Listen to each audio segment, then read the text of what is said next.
going live, I need to dig into my LastPass options and figure out how to tell LastPass to stop trying to save my stream key as a password. It just sees it as a password field. It's like, do you want to add this to LastPass? No, I don't need to add this to LastPass. I've got the wrong, oh heck, I've got the wrong, oh no, I've forgotten everything.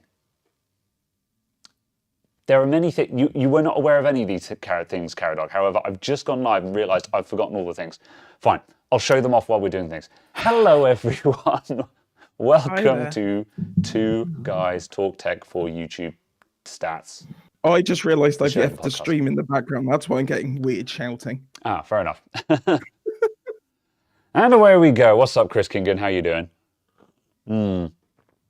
Patrick, Cy, Tony, Wayne, Bad Egg, Glyn Roberts, Rumbark.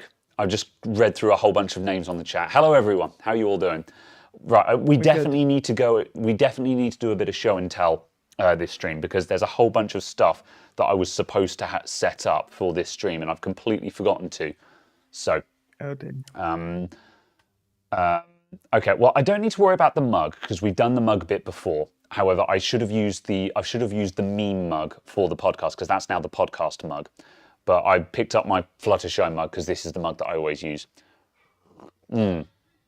So, have I at least remembered to terminate my instance? No, I haven't, Teltac. Teltac, can you do that for me? Do you have permission to do that? Heck off, WinZip. Nobody wants you. Teltac is my my Amazon AWS guru. I've basically just given him admin for most things, so he can do things for me. So wait, they're set up correctly. You don't have IAM perms. Oh. I should have just given you my Amazon login. Or yeah, whatever. Probably. Yeah, but the problem is two-factor though. Oh well. Yeah, I'll get it sorted though. How is the shop? Adjusting to it now? Yeah, shop is going great. We're getting there. Still things to set up and adjust and stuff, but it's all making progress. I'm going to start doing the 100,000 subscriber special videos soon. So that'll be good, and it'll all be revealed. The Rode mic is going well. I want to tweak the mic. I'm not 100% happy with the sound from it. I was editing video from it the other day, and it's too enclosed. It doesn't have the nice open air, sounds like you're in the room feel of a condenser microphone. It just sounds a bit too much in your eardrums kind of thing. So I don't know what it needs though. It needs an expander or a lifter or some kind of filter on it just to open it up a bit. So yeah. It needs embiggening. Needs embiggening, yes. Something along those lines. The other possibility is I need to just experiment with moving it to other places, because right now it's right on my chest, so it's probably resonating, which probably doesn't help.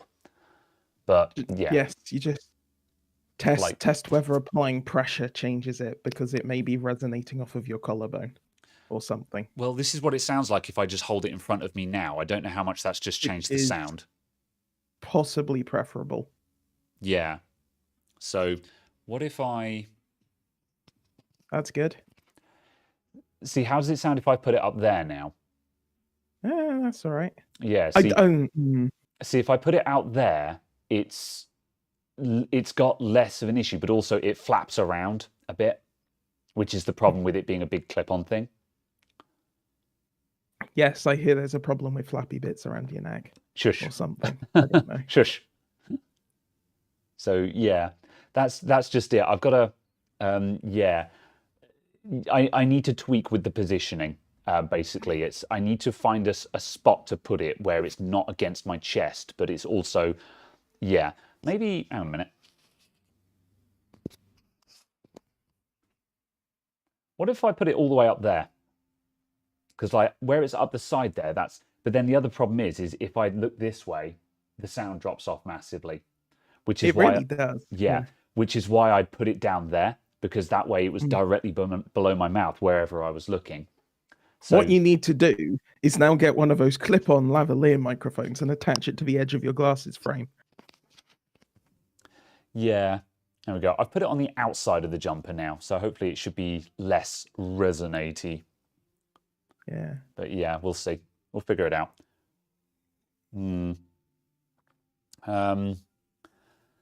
Right, let's see. Where were we? How's the motherboard? How's the motherboard? Not there yet. Not there yet. So for people who I've spent the past 24 hours fixing a motherboard. I'll pick it up here. People who are in the exclusive room of the Discord chat will have seen this already because they're the cool kids and they get to see stuff that I'm working on now and then occasionally. And I just dropped all the screws for it. Stand by. Anyway. Oh, hold on a sec. I can do a party trick now, actually. Right, hang on a sec. Let me just pick up these screws that I've just dropped. Like a heckin' boss. Benley, thank you for the $5. Right. See, now I can go... Wachow! And I've made a new layout. So now we can all be on the screen at the same time. I've been working on this motherboard for the past 24 hours. And Was that the mail-in? Yes, this was the mail-in one with the corrupted BIOS. And it was not a corrupted BIOS. Well, it is a corrupted BIOS. However, the BIOS is corrupted because the SoC phase blew up halfway through a BIOS flash. So yeah, that's probably going to give you issues, isn't it? Yeah, that'll wreck your BIOS. So I'll take the VRM heatsink off again, just because it needs to come off. Just because I had given up on this one, and then just before we started, I was in my storeroom and I saw another MSI board and had a ray of inspiration. But yeah, basically, I've been going to steal the VRM off of one board. Yes, basically, because where we're up to with this one, I need to focus. See, in the video, I can skip past all of the focus sections, but when you're working live, you kind of have to stall for time while you actually adjust the camera focus. I mean, that's what autofocus is for, right? Autofocus is bollocks on webcams. So yeah, so I've taken this phase off the board, well, it was actually this phase that blew up. However, the SoC needs power, so I stole phase 4 from the CPU, put it on the SoC. However, the CPU is now missing phase 4, and there's no vCore with one of the phases gone. So I need to get more MOSFETs and another phase doubler, because the cause of the problem is the phase doubler on the bottom of the board was blowing up MOSFETs. So yeah. However, I was like sort of, oh God, now I've got to order MOSFETs and a phase doubler for this thing. And then I saw another MSI board in the back room that's also an X570, and I'm like, the chances are it's got exactly the same parts on it. It's probably got the same VRM. So I don't know if I'm going to do it today, because I've been working on this thing. I started working on this board at 8 p.m. yesterday, and I've been working on it right up until this earlier on today. And I'm like, I should probably take a break, but now I've seen that board in the back room, I'm like, I could keep going. I could keep going. I can fix it. I can do it. So we'll see. Is the other board not a very good board then? The other board is better than this one. It's the one up from this one. It's the Gaming Edge, and this is the Carbon. However, it's also dead. Is it not worth taking parts from that board and making the other one work? It might be actually. The other one has got, I think the other one has a dead BIOS chip on it. So it might be worth robbing the BIOS chip off of this board. Because if that's all that's up with it, and you can just go direct swap, ta-da, here's a BIOS chip. Yeah. That kind of seems like the better option. Yeah, I should probably rob this guy back off the board, stick it on the Carbon one, yeah, and stick it on the edge and see if it works. Because yeah, this is a common BIOS chip. Because the funny thing is, at first I thought this was a newfangled thing, but it's actually the same that's on one of my testing boards. Is an X470, and it's got the same BIOS chip on it. So yeah, it's they didn't change them much. So yes, the board it's not out the woods yet. It's not out the woods yet. However, I'm not done with it yet either. So it might get saved. It might get saved. We'll see. But yeah, that's kind of cool. So that's what I've been working on. And also, yeah, Michael Leaper can't help but see that YouTube's not notifying yourself about three out of 4 videos. The video title I put in today, literally just as I was setting up this video, I just checked the comments section, and there was another comment from someone saying, oh, stop posting these talk shows and do repair videos. And I'm like, there's one a week. I never stopped doing the repair videos. And I'm like, oh, it's frustrating. I wonder if it's because they don't actually watch the videos. So YouTube goes, oh, they're not actually interested. That might be it. You know, the algorithm works with a purpose, you know. It will show you more of the stuff that you're already looking at. Yeah. So yeah, that's just it. So yeah, I'm kind of not sure. There's nothing I can do about it. But I might have to do another video and just say to people, maybe, you know, use your subs page. Don't use the YouTube homepage. The YouTube homepage is bad and terrible. I use the YouTube homepage maybe once, maybe twice a week, just to quickly scroll up and down it and go, is there a video on here that I'm like, yeah, actually, I will watch that. Yeah. Just to see if there's something random that is very adjacent to what I'm already watching, but from a channel I've just not found or something. See, I just use the related videos for that. Sorry, I've walked off screen because I've dropped a screw and I'm trying to find it before I forget that it exists. Oh, good job. Excellent. But yeah, see, I just use the related videos for that. So when it comes up with the tile at the end of a video or the related column down the right-hand side. My related videos column next to videos is always videos I've already seen from the channel I'm presently watching. Ah, yes. Yes, that will happen a little bit, I'll give you that. So it's just kind of a case where it's just like, Yeah. Let's switch back to the podcast split for a bit. There we go. Yeah, that can happen. So it's just meh. But yes, I was flicking through a channel and suddenly went, I am still subscribed to you. I just forgot to watch your videos for the past like 7 months. And just opened up like 85 tabs worth of videos and was just like, I will finish this by the end of 2021. Maybe. Your camera did the thing then, yeah. You did the downcast, your camera was just like, oh, Caradog has done what is it you're playing with? NVIDIA Broadcast. Oh, I just remembered I've got to adjust my balance as well. Yeah, Caradog's been fiddling with NVIDIA Broadcast, and he can do very clever things with a webcam now. Yes, including face tracking and automatic face tracking, and also a bokeh effect or a depth of field. What is the difference between bokeh and depth of field? Are they just the same thing? I don't know if it's the actual definition, but to me, to my understanding, bokeh is the ring effects around point lights generated by the aperture shape in out of focus parts of the field. Depth of field is an effect for things being out of focus at different fields of focus. Okay, yeah. Similar, but definitely different. Yeah. Yes. And like you can tell how many fingers an aperture has by the shape of the bokeh. Also, there are certain like lenses that have specific lenses inside them to give you different shaped bokeh. Like I know there is one that is specifically designed to make all point lights which are out of focus a snowflake. Oh, interesting. Just kind of stuff like that. Yeah. Oh, cool. Fair enough then. So a lens that costs like £8,000. You're just like, So yeah, similar but not the same.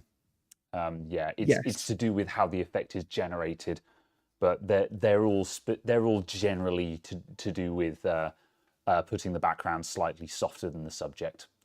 Yes. Yeah. Interesting. All right. Solutions to go back to RSS. not a bad idea. Not a bad idea.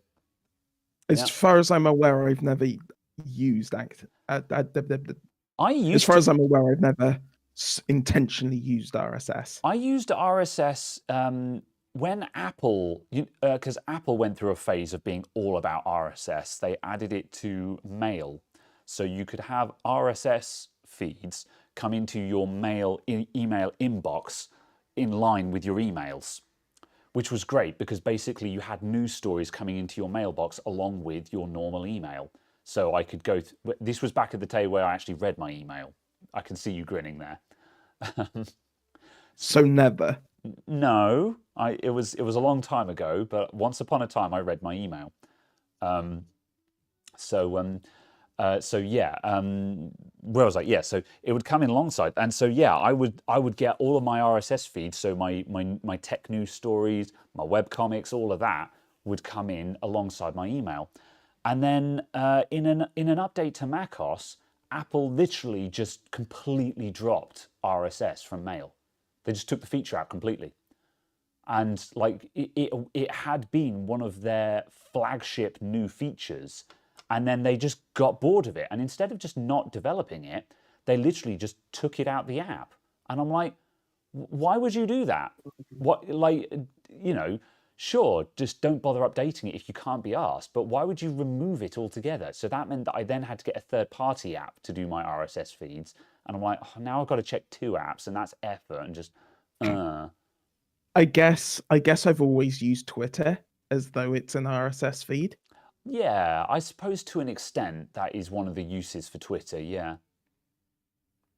Because all I subscribe to are news sources Mm. in the sense of going, here's a video, here's content around the video, here's a news article, here's content around the news article, and that's all I see on there. Mm. So I guess to me it is effectively an RSS feed. Or apparently, if you're from Somerset, it's an R feed.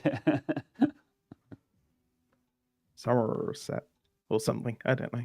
I'm not a farmer. Fair enough.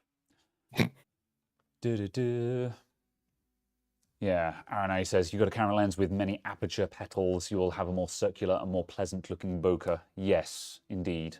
That makes sense. Yeah. Yes. It's like most kit lenses, certainly when I was looking at kit lenses to try and work out how they made them for the price they did. Kit lenses will have like 4 or 5 fingers, but like the pro ones will have like 14, 15. Ah, yeah. Okay, yeah. There's a big difference then, yeah. Yeah. I remember somewhere I managed to get the full Canon technical lens specification manual for like 2012, but like 2012 or something like that. And it listed basically every lens they'd ever made on the EF and EFS mount with like everything. Oh, like damn. the expected light deviations, the expected, color fringing and vignetting and all of that sort of stuff. That's very the proper cool. like service manual type stuff. Yeah. And I was just like, that's very cool if you're looking for a lens and you're looking for a very specific feature. yeah, I don't know where it was from. I just acquired it at some point. As these things occasionally happen, you just kind of gain things. It's like being a tenant in a building for a long time. You end up with lots of keys you're not supposed to have. Yeah. Like I'm pretty certain I have the master key for our entire office block. I'm just like, I probably shouldn't have that. But hey. Right. Hello, Night Fusion. Oh, Sai, no, you didn't miss anything. Thanks, Sai. I'm glad to see that the first 20 minutes of the podcast has been engaging to you. Is it show and tell time? Oh, it probably should be, actually. Firstly, I've got a bit of hair that I can see out the corner of my eye, and it's annoying me, which is why I'm sort of doing this all of a sudden, They're coming for me. They're coming for me. And also, I'm just I'm quickly making. I'm probably gonna sit and fiddle with the layout and the overlay a lot today because I'm kind of tinkering with I'm experimenting with things, and I just want to streamline line things a little bit. And sometimes the best way to fiddle with things is to just heckin' do it live, which is exactly how you shouldn't do it. But whatever, who cares? It's not a question of who will let me, but who will stop me. And the first thing I want to adjust is I just want to try putting in a divider between Caradog and I and just see what that looks like. So I'm just going to export. Oh, yes, it looks like the YouTube encoder is having a bit of a moment Oh, with the edge of my frame. hopefully not. It is very much just kind of going, Oh no. Right, I'm just quickly saving something. Google Drive, OBS overlays, Adamant IT, podcast names. I should probably save and copy, paste the old one, make a backup. There we go. All of your backups should be called file name --copy. Right, bam. Oh no. Replace file. Okay, that's that done. And now Google Drive is going to update that. And then I wonder if OBS will automatically update that when Google Drive updates on this computer. Can you do that live? Updated 18 hours ago. No, I'm just going to wait and see if that changes itself. I'll do the we'll do the show and tell while we wait for things. So promises, Teltac. Promises. Right.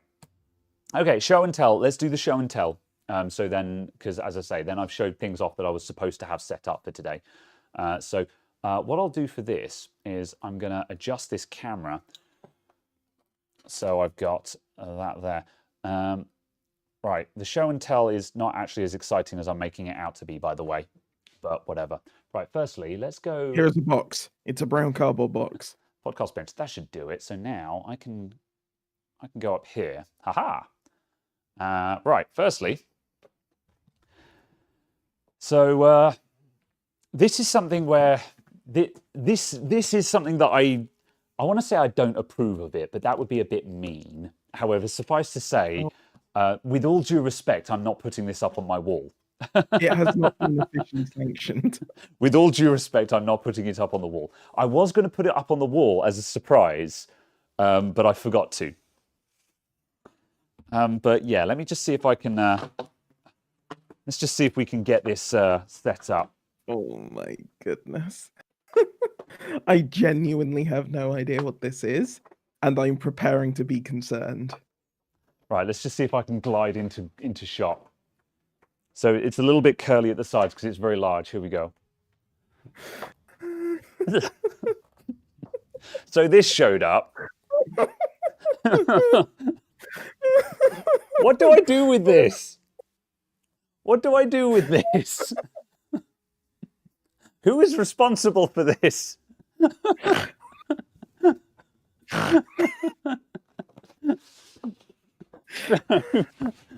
This is enormous. I don't know what size this is, but it's very large. So someone actually spent money on doing that. Yes, they did. Sai knows who's responsible for this. I don't think it's Sai, but he knows who it is. So... I'm going to blame Night Fusion. Because he's here and he's northern. So yeah, that's the first one. I'll just put that back in the tube for now. It was 1400 by 1000. Okay, so that's a that I'm going to assume is a call of responsibility from Night Fusion. Then what was the other thing? Oh yeah, hold on a sec. I've got to go back to the back room. Does anyone want to buy that as part of a charity auction? Sure. Legitimately, actually, sure. I don't have time to set that up, but if someone wants to set that up, we'll make it happen. A Caradog room. You want me to adorn your walls? And the other thing, this actually showed up like last week, but I keep forgetting to put it on for the podcast. But also, with regards to another one of my famous catchphrases, I've also got this. So yeah, I can be fun. So this also arrived. My girlfriend Kimbo also specifically appreciated this because I've said that when hanging out with her before as well. Her family legitimately thought I was a bit of a stick in the mud when we first met. And when she mentioned this to me, I was like, "That can be fun." And so, yeah, this definitely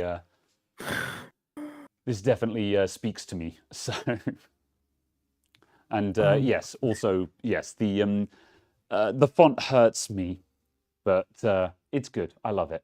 So yes, Matt, big thanks. So I'll stick that to one side. Yeah, that pretty much concludes the show and tell obligations, I think. The other part of it was just the fact that I've now, just adjusted the camera setup so we can bench cam at the same time. Because that also means later on in the podcast, when I start getting bored, I can start fiddling with this. It's my Dreamcast VMU. I was going to put a new battery in it, and it's leaked horribly, so I was going to take that apart and start cleaning it up. So yes, that is a thing. Man, I remember getting one of them and then being sorely disappointed that none of the games I played on the Dreamcast supported the VMU. Yeah, it's not actually very good. Like, it's super cool, it's just underutilized. Apparently, there's a whole chow petting game on it from one of the Sonics. Probably, yeah. That would be Sonic Adventure 2. Yeah, whichever one has the soap shoe tie-in. Oh no, most likely. But yeah, I dug my Dreamcast out, and I'm gonna get it going again. Unfortunately, I would have it set up, but annoyingly, I can't heckin' find my SCART to HDMI upscaler. I had it in the old shop, and it's gotten lost in the move, and I'm very sad about that. So yes, yeah. So that's the thing. Hello, Kimbo. By the way, Kimbo is the girlfriend. Oh, yes. Is Spud's £10 super chat a bid on the poster? If so, we should just post it to him at his work. The poster can be the ungift. It's a case of we post it to someone, and you either have to put it up on your wall, or you have to post it to someone else. Though it's a hot potato thing. It's a case of it's okay, Spud. You've been outbid. Yeah. Well, thank you very much for the tenner, Spud Nugget, and thank you, Christopher David, for the Caradog poster as well. I don't know what we're doing. Are we doing a bit here or what? I've no idea. I don't know, but I'm sure I can find a Sharpie and sign it. We'll have to do that. The next time you're in the shop, we'll sign it anyway, and just so it's actually signed, and then I'm sure we can do something stupid with it. So, no offense, but waking to that first thing would be startling. Think how much worse it is when you wake up and see it in person. Yeah. Just there, looming over you. It's like that. Oh, I don't know what film it's from, but there's that one gif of the guy with the whole face mask on. He walks in front of the mirror and goes, oh. Right. Basically. Oh, dear. Do. Competition, see who can take a pic of it in the strangest place. Yes, I like it. Basically, it basically becomes like extreme earning. Make it an NFT. Oh no. Hell no. Oh, the problem is it physically exists, therefore it cannot be an NFT. This is true. You missed seeing the poster. Okay, I'll get it back out again for you, Chris Kingan. I'll do it for you, Chris. All right, for anyone who missed the heckin' poster, here's the stupid poster. Hold on. And just before that, for a random little factoid for precisely 0 people who care, Big Ben is the bell.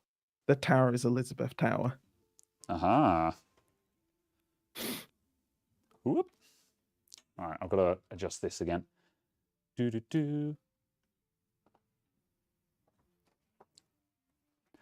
You keep going upside down, Caradog. All right, here we go. All right, let's do this again. Oh, I thought you meant my camera. It was just randomly flipping. I was going to say, Nope. that would be a weird bug to have. Here's the heckin' poster. There we go. It's glorious, isn't it? It's the fact, I don't know, it's the fact that it's bi-directional as well. You can't, it's just like whichever way you look, it's astonishing. Whichever way you look, still disappointed in you. I can't even remember what you were looking at when you made that face. I think you must have seen a 3060 Ti going for £1,200 or something like that. Probably. And you were like, ugh, you know? Probably. It's been very weird on the GPU front this week. Yeah? How so? Just because there have been way more drops of stuff at near MSRP, but way fewer drops in total and zero stock on any of them. Basically. So like people seem to be listing way more single GPUs or like 2 GPUs at closer to MSRP prices. But then it's like obviously they're instantly sold out because there's like 2 of them. Yeah. It's just like, ugh. I wonder if the Absolutely. Take a photo of that, tweet it at Bayer Dynamic and go, here we go, we've got new advertising material for you. Yes, we have 100,000 subscribers. Perhaps you would be interested in doing business with us. Yes. Do you have any more microphones to feed my microphone addiction? Yeah. It will feature prominently because, you know, the microphone has to be prominently positioned just where it has like the logo here or something, you know, just like, oh yes, I used a microphone. You only do that if you've got a Shure SM7B because you've got to let everyone know that you've got a Shure SM7B. Yes. Because you spent an obnoxious amount of money on that just for a podcast. And so you've got to let people know that you spent an obnoxious amount of money on a studio quality microphone for a podcast.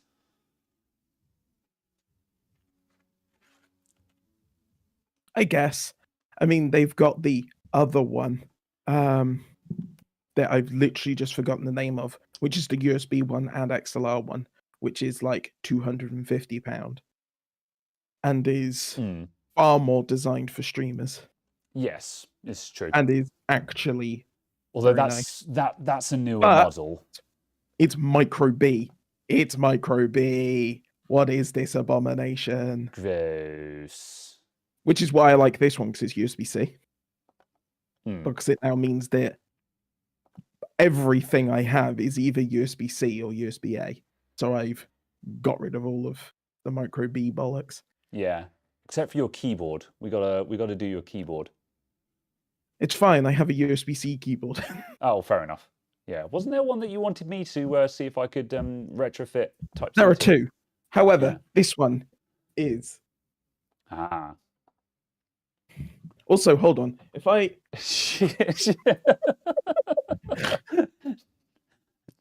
again, can you just try walking off shot? I want to see if it hunts for you again. When earlier on Caradog walked off shot and the face tracking just freaked out. It didn't know what to do. The face tracking is like, no, come back. Oh, okay. Oh, my phone's going. I'm just going to put this somewhere else. Oh, there we go. Right. Night Fusion, £5. Compare the mug and the poster. Thank you very much for the $5. Well, because you have super chatted, I feel obligated to do that now, so I shall do that. Let me see. Oh no, Remoin. Sorry if I'm butchering your name. Graham, be careful for the small mercies. It could have been a duvet cover. Soon. Wrap yourself up in Caradog. There are people who would enjoy that. Arnold G, so tempted to buy a Pine Sol on the PSU. Yeah, I mean the Pine Sol is super cheap. I wouldn't bother getting the Pine Power desktop unless you actually unless you charge a lot of USB devices. Am I getting this thing out again for the 3rd time just so we can compare it to the mug? I have to. Okay, I'll do it for you, Night Fusion. I'm doing this for you. Oh God, body pillows. Look, on a serious, I guess I need to do a slightly serious note here. is that the memes are very funny. However, a couple of people, like some people in the exclusive chat room, have been talking about merch ideas and stuff like that, and I'm like, yeah, merch is a cool idea. I want to get involved in that. However, I would like, if I actually sell merchandise for my brand, I would like my brand to be slightly more professional than this. As funny as this is, right? Hold on, I've got to go and get the heckin' mug. I'm gonna go and get the mug, and then I will catch up on chat. We're nearly done with the memes. We're nearly done. Into the kitchen. A lovely full-size pillow of me to snuggle with in the darkest hours. All right, here we go. And they have naught but themselves for entertainment. Who wore it better? I don't know. All right, is this good enough? Is this passable? That's what we're going with. Don't drop the mug. Can't we have the real you? No. All right. Okay, I'm putting this away now. I'm putting this away, and we're gonna catch up on chat. Okay, right. I have a question. What's the relationship between Adam and Caradog? My name is Graham. I literally have a label on the screen for this purpose, and we're friends basically. We're both friends. We met up through one of our other friends who used to run a cyber cafe. And yeah, we've just been hanging out since then, basically. The way you rolled that poster hurt me. Look, I've rolled it up 3 times now. I'm done with this stupid poster. So it's going back in the tube. Right. If someone else tips for the poster, I'm not getting it back out. I'm not getting it back out. And also I'm just, it's a case of we're turning into a jumping jacks thing here, where I'm just like, it's going to take a £50 super chat to get the poster back out again. But I don't want to put that down, because I'm like, no, we're not playing that game either. I'm not going to start saying, go on, 50 quid to get the poster back out. No, we're not doing that. So, right. And the mug as well. Let's see. Someone else asked me how I was getting on with the LAN Cool 2, which is in the background. I'm loving the LAN Cool 2, man. I'm really enjoying that case. I'm going to be taking another look at it very soon, because something else that I've got this week is this heckin' bad boy. Caradog and I ordered this guy in from Amazon US, and this thing is a heckin' beast, man. And I'm really looking forward to having a look at this. And that's going in the LAN Cool 2. 360 millimeter radiator, and that guy comes with 6 fans. There's 6 fans in the box, man. So, are they all RGB fans? 6 RGB fans. Like we were saying, that thing is hella expensive, but you know, like with the amount that actually comes with it, I'm like, you know what? That's actually a good price. It's expensive because there's that much in the box. It's a massive fucking cooler. And it comes with 6 RGB fans. So it's like, yeah, for $200, that's pretty good as far as I'm concerned. So Chris Kingan, hang the poster in the window of the shop. Not for $5. You're going to need to do better than that. Seriously, though, stop tipping me for the poster. I'm not playing that game. Night Fusion was worth the investment. Well, I hope it has brought you some joy, Night Fusion. Yeah, it was Night Fusion. I know him. He's a mad lad. Let's see. Hello, people in the stream. Hope everyone's day is okay. Thanks, Kavir. How's your day going? Let's see. What else is going on? Did I manage to fix the Lenovo laptop? Which one? What Lenovo were we looking at? Nope, I don't recall. Can't remember. Yeah, I've been looking at a lot of Lenovo's lately. So yeah, which one is the answer to that? I've just noticed in the background of your super wide angle that you have 2 of the hard drive caddies from the brand that I can't pronounce. The French one. It's the Mac brand. Lacey. That's it. Lacey or Lassie? Or I don't know. Yeah, I guess it depends whether it's your frilly bits or something. yeah, I got two of these bastards in at the moment. I say bastards because this one is 10 terabytes and the other one is 8 terabytes, and I need to back them up. So yeah, You actually even have enough storage for that. I've got to push everything around basically. The 8 terabyte one, thankfully, it's not full. It's got there was about 4.5 terabytes on there, and a large amount of it is incremental backups. So I don't need to get everything from it. I just need to get the latest backup plus the data. So that is backing up, and I'm hoping that backup is going to complete before we wrap up today. Because, hang on a minute, because again, I can do this stuff now. I wouldn't want an 8 terabyte external hard drive. I don't think I would either. But this is the interesting question. Unless it's got something other than USB to connect it as well. No, it's USB 3.1 and Thunderbolt. Okay. Yeah, but yeah. So sticky label. So yeah, that's backing up at the moment. Then once the file transfer is completed from that, I've then got to put that on diagnostic and do a sector scan on it. Yeah. Oh dear. Yeah. So I'm hoping that if that file transfer finishes before we wrap up today, I can get that doing C tools and just leave it running over the weekend. Yeah. Yeah, I'm, like a 2 terabyte drive is about 2 hours. So an 8 terabyte drive, if I'm like, that's going to get done over the weekend, I reckon. All dreams fall down, put the poster in the window as the Google Street View car goes past. I love it. Thanks for the $5. Or just chase it down the street with the poster just. Yeah. So yeah, I got to do that. Then the other one is a 10 terabytes, and I need to do the same thing. But because I've backed up the 8 terabyte one, do a sector scan on that one. Then the 10 terabyte one, I can back. If the 8 terabyte one passes, which I think it will, I think it's just got a bad file system. It's Mac formatted, and when you plug it in, macOS is going, there's a problem with this drive. You can read the data, but you can't write to it. And most of the time, that just means you've just got to format the drive. So you just copy your data off, format it, and put the data back again. But 10 terabytes worth. That's just it. Normally, this would not be a big deal, but there's so much data there that it's just the volume that's the difficulty.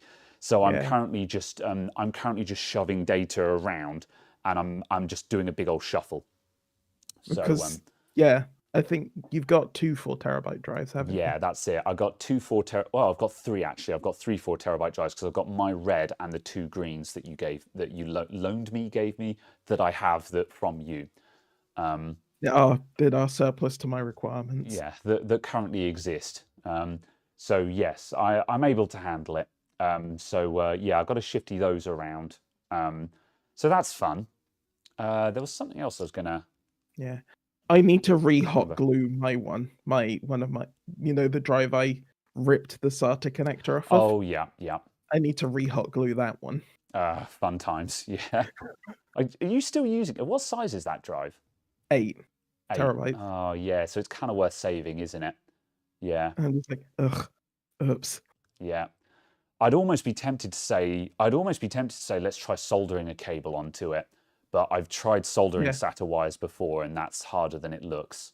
I wonder how hard it is to get like the plastic cases to just pull one off of like a trashed other hard drive and stick the little plastic case on it. Oh, right, yeah. It needs to be a matching one because they're not standardized. What do you mean? Let me grab 2 hard drives. Oh, you mean like the spacing and stuff? Yeah. Yeah. Sorry, I was like, of course it's standardized. It's a connector. Yeah, but if I grab 2 random hard drives here. Oh man, I'm so glad I've set up this bench cam just because, like, sure, you've got the delay, Caradog, but it just means, my face. But it just means that I can just show things on stream now. That would be delightfully Yeah. clippable. I'm so So glad I was. Oh, my face. yeah. So like obviously the SATA connector is standardized, but as you can see, the block of plastic is not. So replacing the SATA connector on a hard drive, it's absolutely possible, but you've got to find a matching one to replace it with. That's the I problem there. see. So that's what makes that harder than it sounds. Mm. But theoretically, if you could find a busted one, or if you can find a similar one, I mean, maybe like if you got a hard drive like kind of like this one, if you look at the shape of this one, it's a very uniform shape. Like if we just dremeled off the engineer port there, just so we Yeah. had the basic SATA connector, that'd probably solder on, and then you could just reinforce it in some places to keep it steady. You Mm. might be able to bodge a non-standard one on there. Yeah, absolutely. And I'm certainly sure that there are, very cheap Toshiba 500 or terabyte drives Yeah. Or even around. just even just grab a dead one. Like these drives, these are just dead drives. Oh yeah, That but I you know. meant because they're Toshiba drives, if Mm. they're from the same series, they'll Oh probably have right. the same layout. And Yes. because Yeah. I think they're N300s or S300s or something like that, Yeah. because that Maybe. Yep. size range goes from like 500 gigabytes all the way up to like 12 terabytes or something. Yeah. It's just difficult to tell because the problem is whenever you're buying hard drives, they always use generic pictures of them. Because of course, technically, it doesn't matter what a hard drive looks like, so it's very Mm, difficult to look at pictures and see if the drivers are actually the same or not. mm. I was So gonna like eBay it for a listing of an individual drive. yeah, See if someone's selling one okay, second yeah, hand, that makes sense. refurbished drive, and I'm like, I'm never using you for actual data. Mm, But yeah. yeah, Kavir, I actually have a hard drive that doesn't want to function, just spins, starts clicking. It was pulled out of a external enclosure. Might have zapped it. Yeah, if you're getting clicks, then that's some kind of mechanical failure. So you're in for a bad time. Don't want to say that it can't be recovered. A lab can probably do it, but that's a bad time. yeah, Unless you've got data on there that you really, really want, I would not even bother looking at it personally. Mechanical hard drives are so cheap that they're just not worth looking at. yeah. So yeah, Well, although that much being said, it's whenever you've got a bad hard drive, it's always worth taking it out of the enclosure and trying the bare drive because the enclosures do actually fail quite common. Like whenever someone brings a portable hard drive into my shop saying my portable hard drive doesn't work anymore, at least 1 in 3 of them, if you pull the bare drive out and put it in a new enclosure, the drive is absolutely fine. That's not going to be mm, the case with you if you've got clicking, but as I say, just for reference though, yeah. failed enclosures are more common than you'd imagine. So yeah. Do, do, do, I do. remember doing that on a lot of external hard drives where people had mashed the connectors.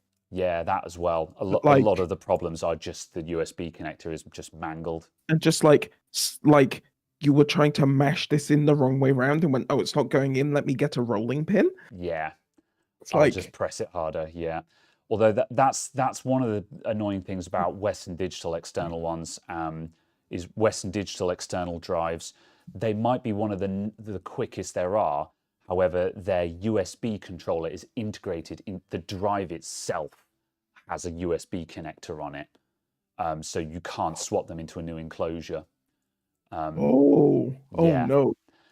I um, can understand why, because I yeah. imagine that removes one step of latency, one step of manufacturing costs, one step of Exactly. Very interfacing. economical. However, it means that if you mangle that USB connector or Oh if the no. USB interface, the built-in USB to SATA controller fails, um, you're not turbo done. Time. There are pages and videos out there where people manage to micro solder jumper wires into the SATA lanes on the back of the drive and hook into the SATA connection. Yeah. So it can be recovered, but I've tried it. It's not a job for the faint of heart. It's yeah. Oh, So that clicking in sounds low power despicable. diode. I don't think it'd be the diode, Arnold. Low power, possibly, but then if you've already taken it out the enclosure and plugged it into a physical computer, that's probably not it. So Yeah.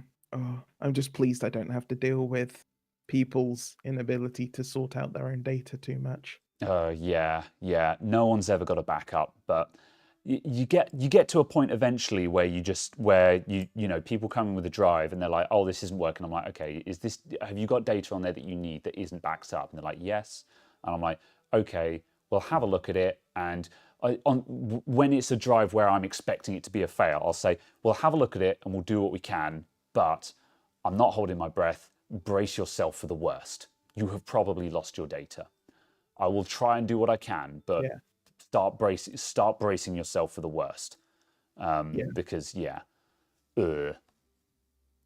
So, Because it was last week I was dealing with someone at work, nothing to do with work, but their phone, they have a 64 gig SD card in the phone and 30 gigs of storage on the phone. yeah. And they had a total free space of something like 100 megabytes. Oh, wow.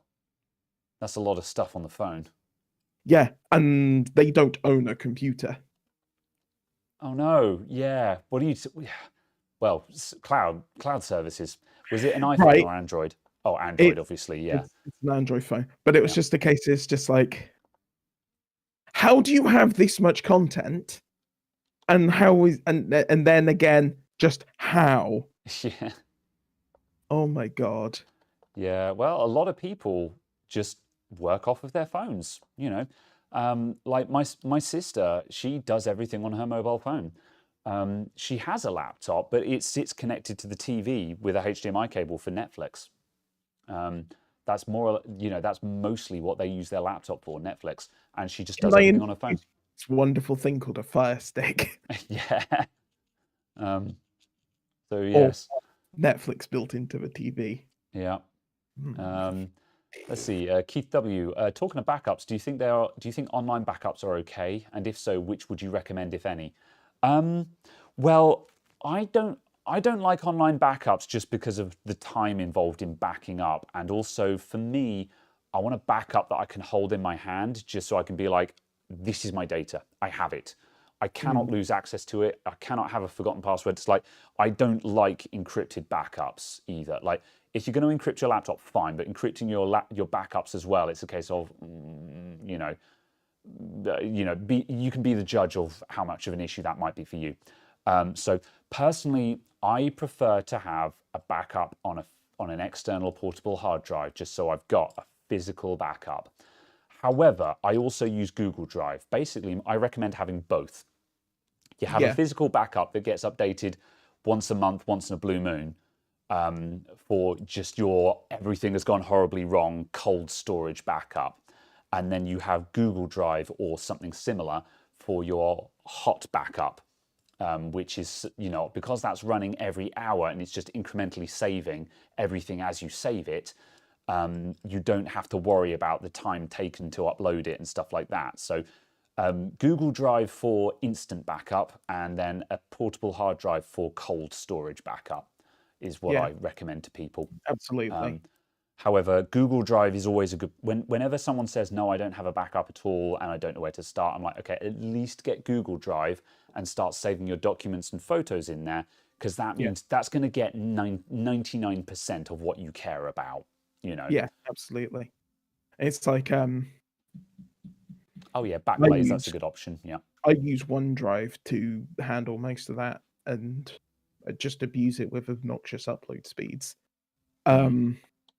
But the thing that I find that's quite interesting with that is the speed of accessing stuff through OneDrive is very much limited by the size of the files. So if you're accessing small files, it is very, very slow. But obviously, it's worth like zipping your stuff up and so on beforehand. So kind of that. Certainly with OneDrive, obviously, because it's effectively versioning and effectively offsite backing up, duplicating is a better. Yes. Scripter. Again, yeah. This is one of the reasons why I like to use Google Drive for the same reason, is because obviously I'm signed into my Google Drive account on at least 3 different PCs at any given time. I'm on this PC, my laptop, and my PC at home. So as a hot backup, that's in 3 physical locations as well as the cloud at any given time. Yeah. especially if they're set to keep offline. Yeah, and not all three of those computers are ever going to be on at the same time. So Yeah, even if the Google Drive was compromised, as long as I find out quick enough, which I'm almost certainly going to, I can make yeah. sure that one of my computers is offline so it doesn't update with the compromised. Mm. It doesn't sync the compromised updates, so to speak. Yeah, absolutely. But yeah, Like as I think mm, if you're talking about multiple terabytes worth, if mm, you're an individual user, yeah. I question what that data is that actually needs backing up. Well, this is something that I wanted to bring up on the subject of those Lassie drives. Is you mentioned about sort of I wouldn't want a hard drive with 8 terabytes of data, etc., etc. Well, that Well, particular an customer yeah. and other customers who I've had come in and ask before, who are small professionals doing photography and stuff like that, they have terabytes worth of data that needs to be backed up, terabytes of raw Oh yeah, images. I mean that Um, as external hard drives. I wouldn't yeah, want an external hard drive of 8 terabytes. Yeah. Well, that's the thing. That leads I into the would question of how take do a you full back, what is 8 drive suitable? NAS, An 8 8 drive drive NAS. Synology NAS. Yeah. But then the thing is RAID is not backup. No, but you have an 8 drive Synology NAS Hmm. that stores your backup. You work live off of hard drives in your PC that are Okay. Yeah. versioned to your NAS. That's what I would do if I was a professional like that. Yeah. And I'd only back up, and I wouldn't back up my raw photos. I would take the raw photos, I'd Hmm. dump 80% of them, and then go, these are the shots that I'll ever Hmm. show anyone. These are the ones that get backed up. What if they've got a laptop and you can't put and you can't put 8 terabytes of hard drives in it Why are you working from a laptop for editing because you photos? have a MacBook Pro? I'd argue that you're doing it wrong.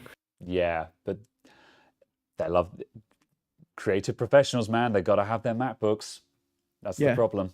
Then it's a case of That's like I it's a case of I agree with you, but I then can't you tell buy someone their $2,000 laptop is not fit for purpose. then you buy two NASes, Yeah, one of them which is a dump all data to backup, and one of them which is the edited backup, yeah, effectively. yeah. And Teltac, yeah, going with the S3 option again. Yeah, fair enough. And then probably a case of with that you pay a lot of money to Backblaze or Amazon to Mm, version off your dump NAS. yeah. I wonder if there are any NAS setups that can back up to Backblaze or a service like that. Synology Synology, can. it's That's built in. because that's a really good option to have a Synology NAS that is backing up to Backblaze. That's a really swish option. Yeah, Synology will do it to OneDrive and Google Drive, certainly. And I know they've got a lot of Amazon integration Yeah. stuff. So with a little bit of effort, you can Yeah. certainly build your own like S3 instance. Yeah, well, that's not bad because you can get like 100 terabyte storage options for Google Drive and OneDrive, can't you?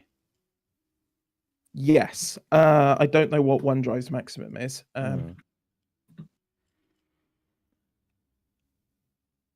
But Google's plan is on the professional side through G Suite is unlimited.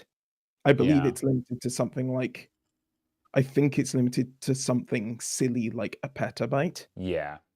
Yeah. But it's still crazy amounts. But you're limited to maximum per user uploads of I think you're limited to a terabyte a day per user uploaded to OneDrive.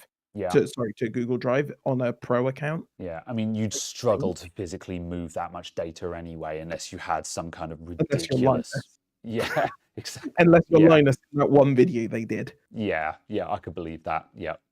But yeah. For business. OneDrive for business. Just give me sizes. I want to know how big you are. It doesn't say. Fair enough. Yeah. It's looking for all of the other stuff. Well, but Yeah. Well, that's an interesting one. Yeah, that's either way though. Yeah, those are surprisingly obvious solutions that I had not considered. So that's kind of interesting. Cool. If you go for the OneDrive for business plan 2, it gives you unlimited individual cloud storage. Unlimited individual cloud storage for quartering. Otherwise 1 terabyte per user. Yeah. It can increase to 5 storage is up to 25 terabytes per user is provisioned in OneDrive for Business. Beyond 25 terabyte storage is provisioned as 25 terabyte SharePoint Teams sites to individual. I mean, once you get once you're up to like 20 terabytes or over, you're like, no, you're into enterprise territory there. Like, Absolutely. Like these freaking 10 and 8 terabyte drives are bonkers. But once you go past that, you're just like, no, this is beyond. It is unreasonable to expect there to be a personal solution to this now. Yeah. So yeah, that's basically all you're going to need. So yeah. Because it's like I've got whatever the tier is called, but I've got the personal Office 365 thing that gives all of the Microsoft apps as a personal individual plus a terabyte per user, and you can share that with 5 users. So you could arguably create 5 email accounts on your domain and call them weekly backup, daily backup, monthly backup sort of thing, and just have 5 individual users, each one with like a terabyte of storage for like £80 a year. Not bad, yeah. It's also a matter of just it's the work involved in setting that up for someone else as well, because there's a lot of solutions to this where it's just yeah, absolutely. yeah. I mean, but that's why you make lots of money, because you're now system architecting. Yes, true, but yeah. I guess my fees start at £800 an hour. Yeah. Or some cider or something. I don't know. I'm easily swayed. Fair enough. Right. Okay. Going back through a couple of previous stuff. What if the 10 terabyte drive gets full? Do you start deleting content? Don't know. I'm not the one who's trying to hold 10 terabytes of data. So a little bit of both. Yeah. Teltac, yes, that low, because I am not actually a professional. It's just a case of if someone's willing to pay me £800 an hour to set up OneDrive for them, I will happily take their £800. Right. Earlier on, a couple of questions that went by that we'll just jump over. Astra Jade said, hi, so I got my laptop's power limit throttling fixed, but there's still some EDP throttling left for your iGPU. PLR set to 31 to 0. Would iGPU create any kinds of problems? The problem is, so now I've actually read that question a bit more carefully. I can see there was probably a little bit more history to that I've missed. However, with a laptop, if you're dealing with power limits and thermal limits in a laptop, is more or less an unwinnable fight, to my knowledge, because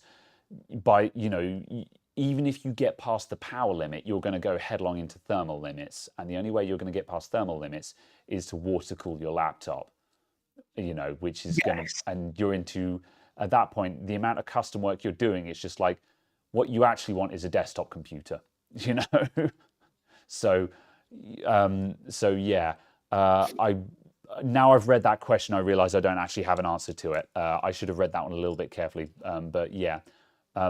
Yeah, power limits on a laptop, honestly, I think you're fighting a losing battle there. Unless it's a case of it's like power limiting you to like 1.5 watts or something dumb because it's broken. True. And if that's the case, then that's a different question. Yeah. Then another question came up from I Don't Know, saying, what do you think the 3080 Ti will sell for? $1,000 was the consensus, wasn't it? The leaked MSRP from MSI was $999. I mean, they're not going to be on sale anywhere for that price, of course, but that's what the MSRP is going to be, is almost certainly going to be. I think they might actually appear at MSRP though. Yeah. Certainly at least the first batch or two. Yeah. Just because obviously the MSRP has been set with all of the tariffs, all of the fees, etc., that we've seen in the past year built in. So it's kind of a case of it makes sense. Yeah. I can see it actually appearing at that price, at least if it's only for a week or two, just because so many of the costs that have come on were brought in after the MSRPs were introduced. Yeah. Yeah. Yeah, it might happen then. So yeah, it certainly seems it's possible to get stuff at close to MSRP if you're in the right place at the right time. It's just the difficulty is just being in the right place at the right time, and it's a full-time occupation, as Caradog can tell you. It's doable, but yeah, you have to be sitting. You need to be within earshot of. You need to be within earshot of You're at too slow. least Discord with notifications turned on. So the moment you hear one of the stock checker Discords go off, you can be at the checkout within 10 seconds. Yeah. That's what it takes. Yeah, basically. absolutely. Right now it does. Yeah. Yeah. The thing that really annoyed me was I was looking at I've forgotten who makes it, the Liquid Devil 6090 XT. Yeah. Sapphire? No, not Sapphire. No, ignore me. Who makes the Liquid Devil? Oh, it's annoying. Oh heck. Them. And that was £1,999. Power color. Power color. There we go, the Liquid Devil. Yeah. 999. Sorry, £1,999. Oof. Right? So £2,000. Yeah. £2,000. Yeah. For £1,000 card, Yeah. effectively. It was sold out in like 3 minutes. I was just like, Yeah. It's worth it, kind of. It's worth it if you've got the money. That's the thing. I mean, it's worth it if you want. If you're already a person who is going to be overspending by buying a 6900 XT kind of thing, it would be worth buying. But yeah, interesting side tidbit is apparently the Liquid Devil and something else. I can't remember which other one it is.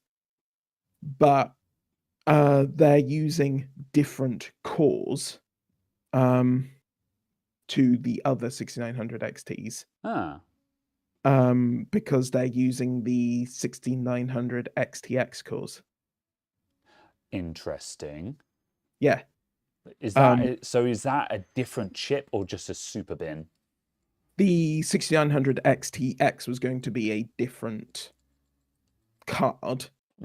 Going to be an actually different card, which is kind of what I hinted at.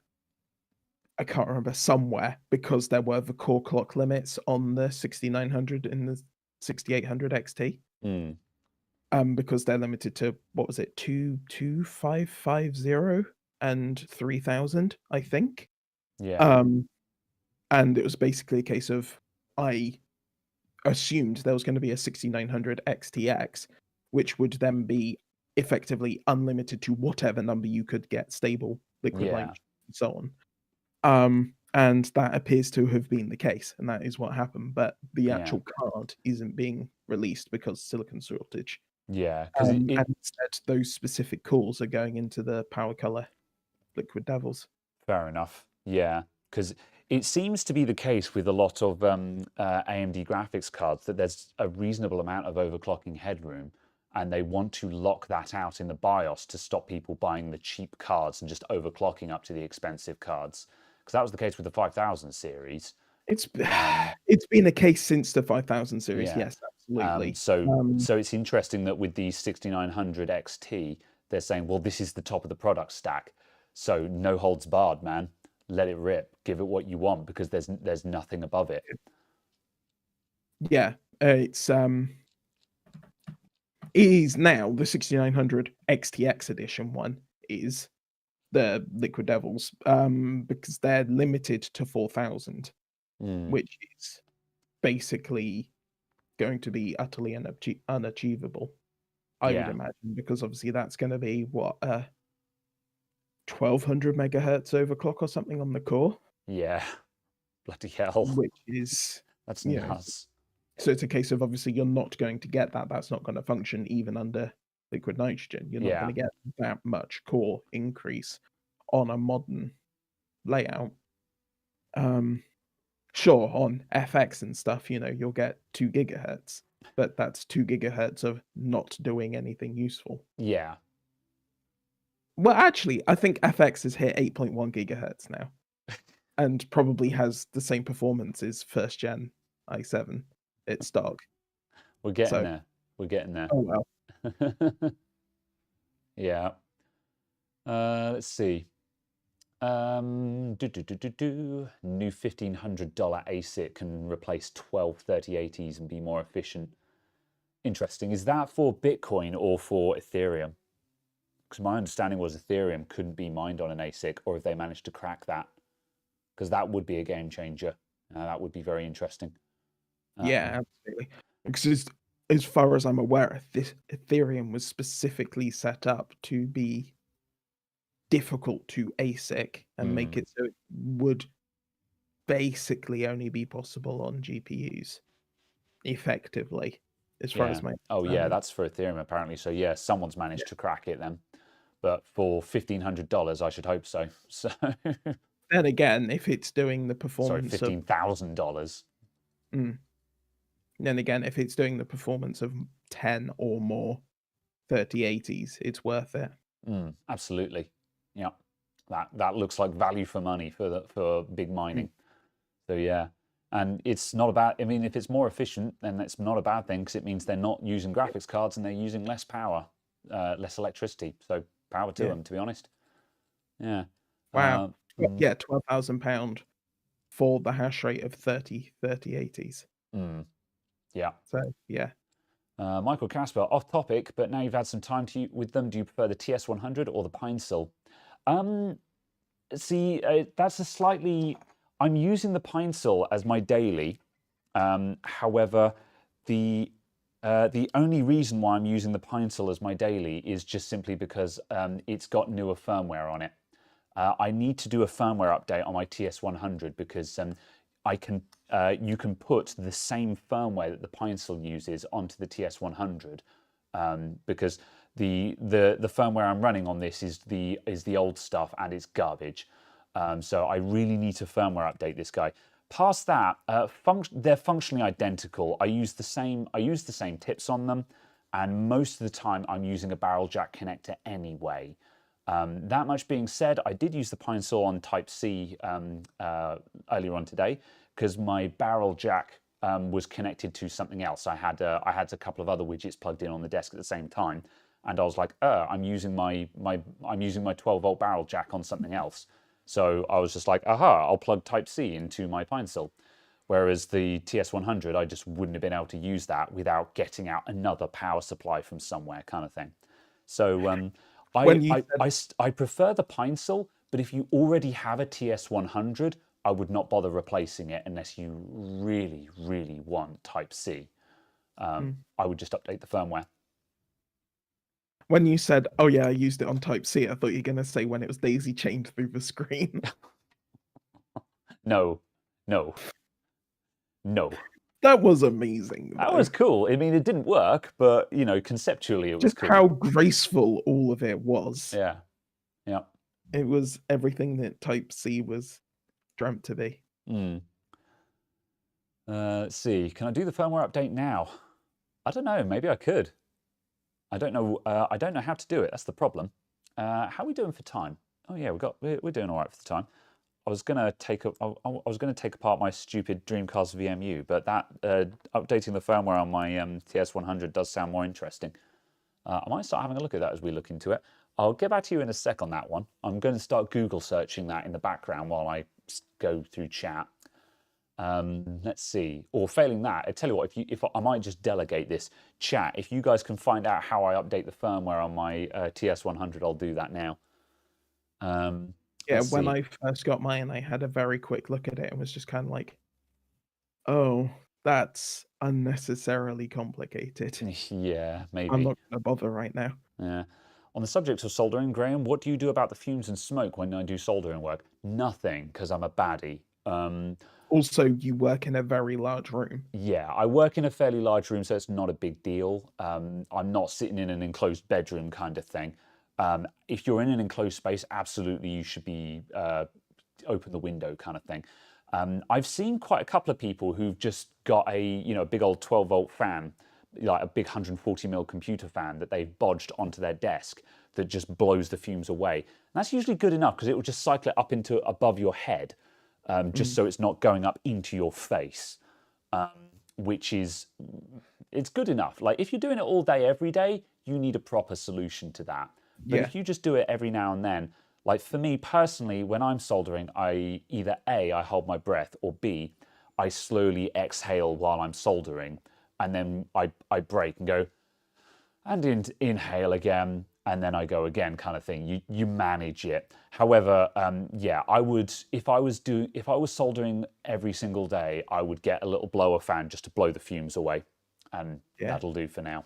It's also I know that like Hako Hako, yeah, or make Hako. they make desk extractors that go through filtration systems and stuff. Yeah, I don't So, yeah, know if they're obnoxiously overpriced. I've no Yeah, idea. I but just there know are that small little again, desktop Lewis ones you Wilson can has get. them. Yeah. Someone will probably say the model number of it in a minute, and I'll recognize the model number of the Hako one, or the Hako. Hako or Hako? Argue now in the chat below. Let's see. Also, there was another one. Oh yeah, Firephone says, where do I buy different solder tips for the Pinesil? I use the TS100 tips in it because the Miniware TS100 tips are quite good. You can buy them from most places like AliExpress, Banggood, probably Amazon as well. Look for the more expensive ones that are like $10 per tip or like $7 or $8 per tip. Because if you buy a pack of 5 for $10, they will be knockoff ones. And I'll show you a comparison to show you what that looks like. So let's see. Have I got it all to hand here? Teltac actually did get his pencil. Let's see. I'm just going to take out some tips here and I'll just show you the difference between the proper Miniware ones and the knockoff ones. The knockoff ones will work. It just depends on what you're doing as to whether they're any good or not. Right, where's my knockoff knife edge? I might have given that. I think I might have given that to Caradog actually. Oh no, that's my knockoff. Giving me knockoff bits. No, I didn't. I gave you the original one. I've got the knockoff in my hand. I was going to say it looks very. Yeah, if it's got the Miniware logo on it, it's real. Yeah. These are the knockoff tips. And is that a Miniware? That's the one that came with the Pinesil. Just in a plastic bag. That's a knockoff, and that's my legit Miniware. Okay, right, here we go. Yeah, so bench cam. Let's go. Brio, let's focus. Whoop. So you're loving that, aren't you? Right, get a load of this. Okay, so firstly, here's my Miniware TS D24. So the D24 is the wedge tip or chisel tip. This is currently my weapon of choice, the D24. Now here is a knockoff D24.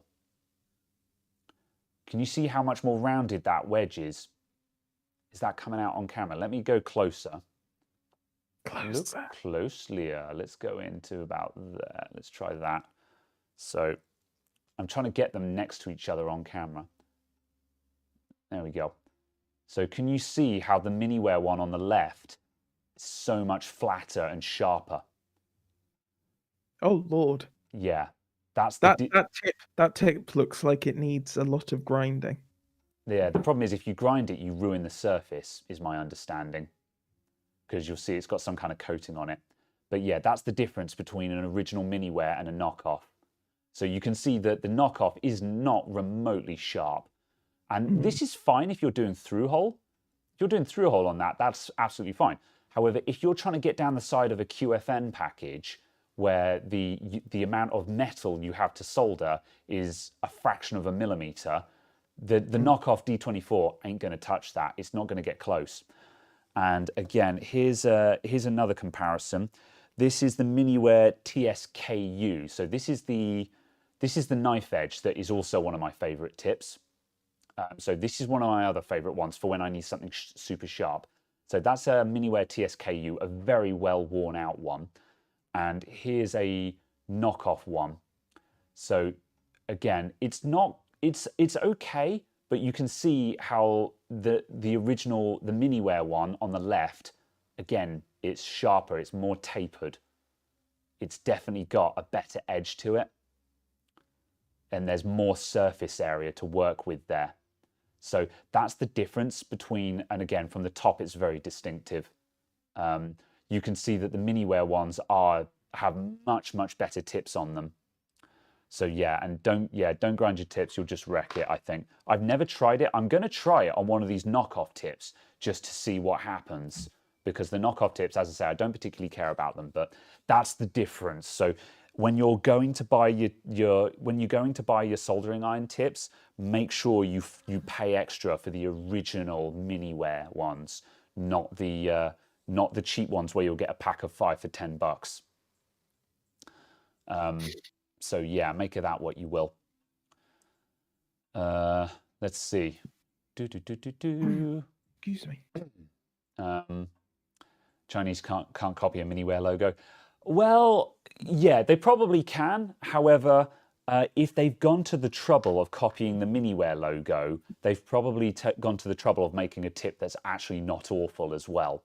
It's like, let me put it this way: if the original is if the knockoff is indistinguishable from the original, does it actually matter?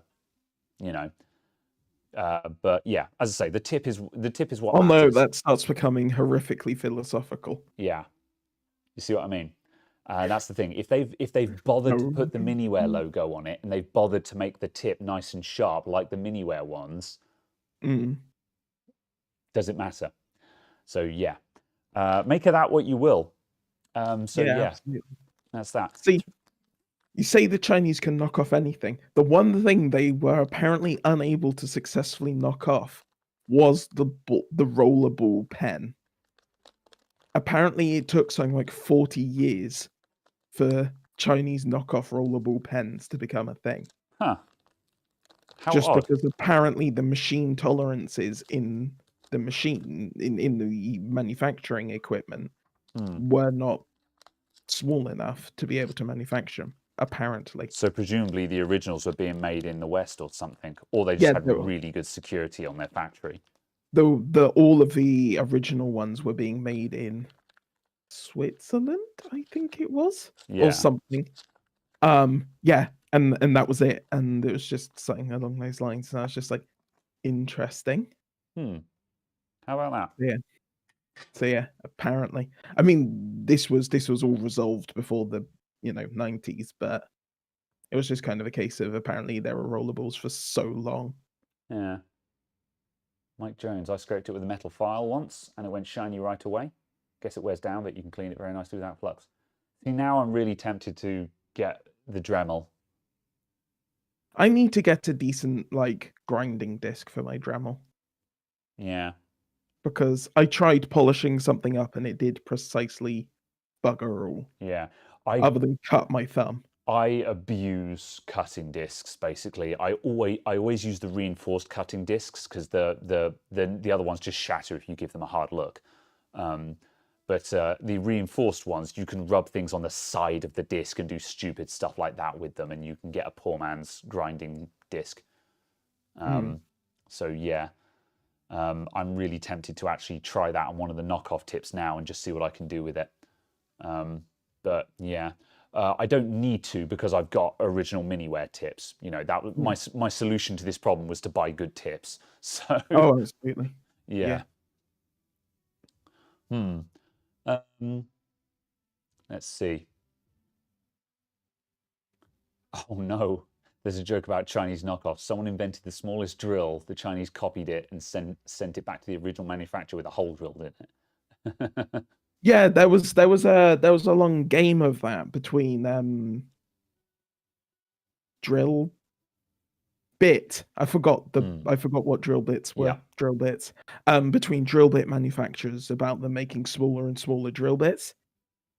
And it was a case of the thing was always going through and drilling down the middle of the previous competitor's smallest one and stuff like that. Which I thought was quite a good story. Yeah, that's cool. I hope that's one of those stories where you're just like, I hope that's real because it's a good story. Yeah. Yeah. Ian says, decently manufactured soldering tips got a few layers, outside plating over a metal with a copper core. So yeah, that makes sense. So if you were to file the tips slightly, as long as you don't go through the outer plating, you're good. But if you go too deep, then you've ruined the tip. So yeah, that makes sense. Do I watch Some Ordinary Gamers or Tim's? No, afraid not. I don't watch a lot of tech content, actually. Do I? I don't know what I do watch a lot of YouTube, but if you ask me what I watched, I wouldn't be able to tell you. I'd have to Good job. I'd have to go I through my think subscriptions someone's list. found the updatey stuff. Yeah, the iOS files Oh, what in was? Discord. Oh, in the Discord. Okay, one sec. Yeah, in tech support too. Tech support 2. Sorry, I'm mousing over your face.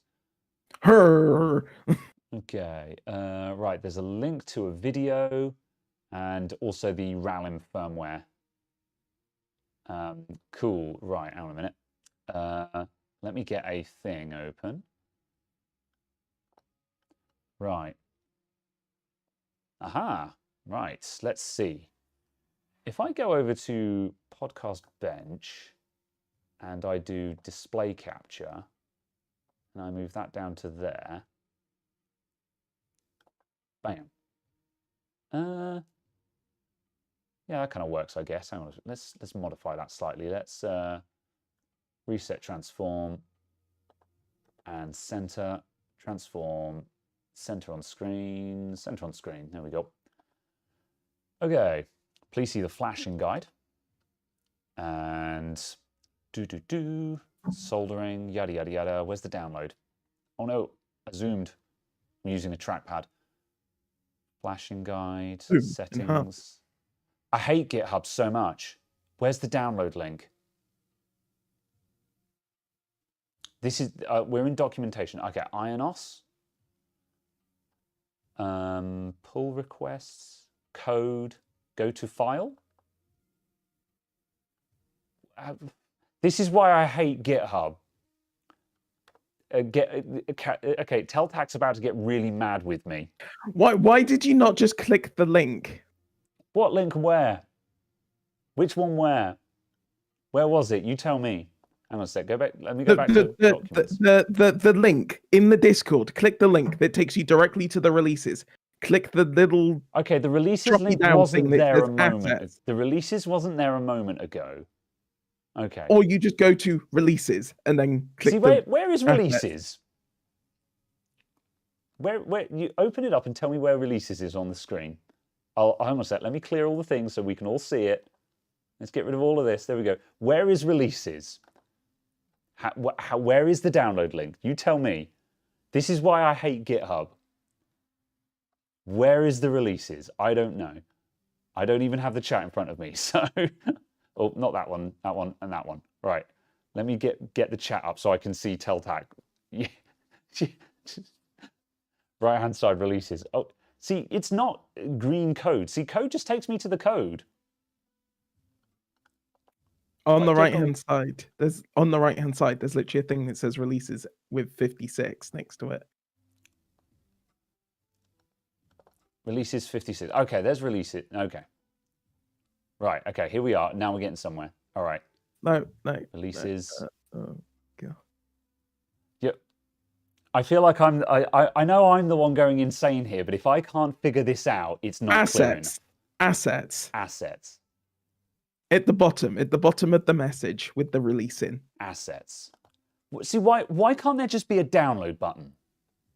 Why can't it just say download? Because what do you want to download? Because there are the heckin' several thing, different versions. The thing. Which thing? I see. You've changed, Caradog. You used to hate GitHub like me. I still do, but they made it easier by people actually producing releases with actual releases in, as opposed to the complete mess that there was for a lot of projects a while ago, where there was just nothing. Yeah. Okay, I will concede that I was not seeing the releases button on the right because it used to be along the top. It used to be along the top menu and they've moved it. So yeah. All right. Also, Teltac, I regret nothing. I regret nothing. It is nowhere near as good as it should be. Yes. However. Okay, right. I've got a whole bunch of hex and bin files. So let's go to that. Where's that guide. Let's back up from here again. Let's start flashing guide. Right, flashing guide. Okay, right. The main source of releases, download the zip file that matches your make and model soldering iron and extract it. You'll then need to use the appropriate file type of your unit. Miniware irons are hex and pine sol is bin. Okay, let's check those. TS100. So I want en.hex. So that's the file I want. So I'm going to stick that in my ROM dumps folder. Miniware irons, TS100. This is completely safe, but it goes wrong. Just put the hex file in. Downloads for hex file. I think you should absolutely change your soldering iron to Polish. No, I refuse. Right, hang on a sec. I'm just going to skip back to the chat again. Do we need to pile up a bunch of Teltac teachers ground to tech? No. All right, Caradog, I'm putting you in charge of chat for a sec while I figure out how to do this. And if anyone doesn't like what we're doing, blame whoever it was in chat who was like, update your iron now. It's their fault. So we're just blaming Graham. That's fine. I agreed to do it. It wasn't my idea. I'm getting a mini B cable. See, the other thing you should do is, you know, retrofit USB-C to your TS100. If only someone made a soldering iron that had a barrel jack and a Type-C connector on it. That would be amazing. It would have both the two connectors that you generally want to use on it on a single iron. I would buy a soldering iron that had that. Right. I'm going to have to get chat up on one side just so I can see reactions, if nothing else. People are just complaining. Yeah, there's probably a big old battle between people who are just like, there's nothing wrong with GitHub, we'll call them Team Teltac, and all the people going, GitHub is annoying and stupid, which we'll call Team Graham. Oh, I thought you were going to say one which we'll call Team Teltac, and the other one we'll call Team Correct. Right.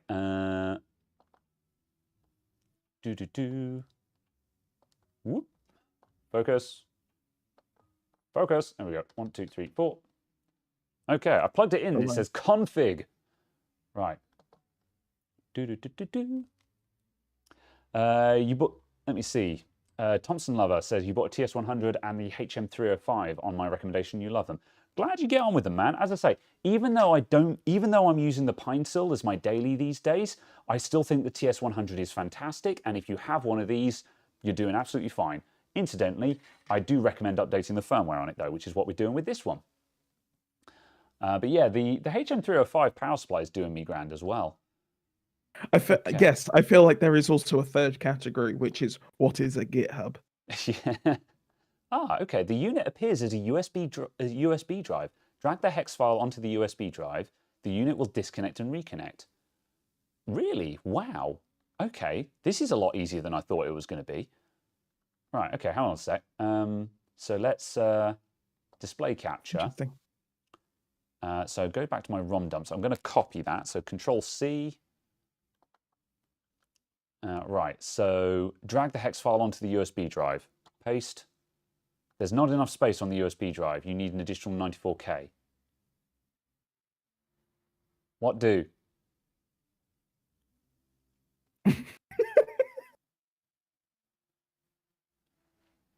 What do? Hold the button before you plug it in. Oh, okay, hold up.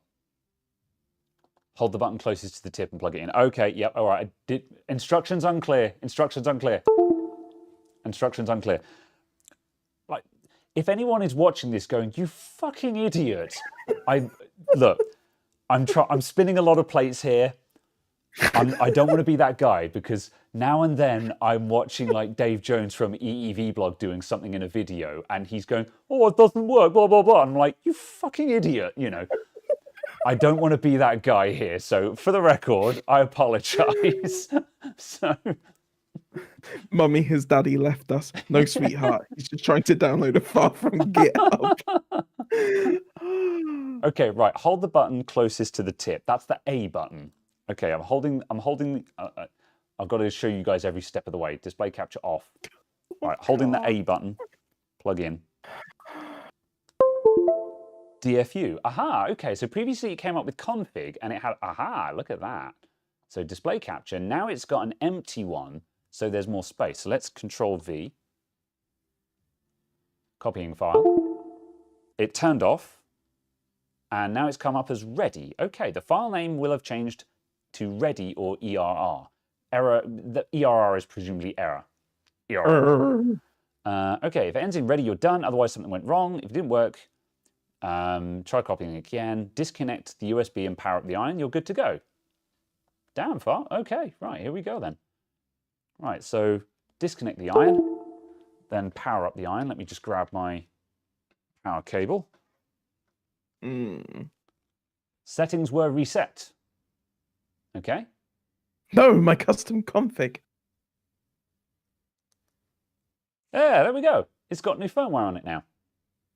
We've got no tip. Let me plug in a tip to see if it actually heats.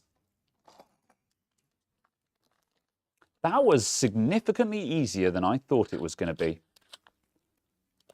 I'll plug in my used TSKU. I have too many tips. All right.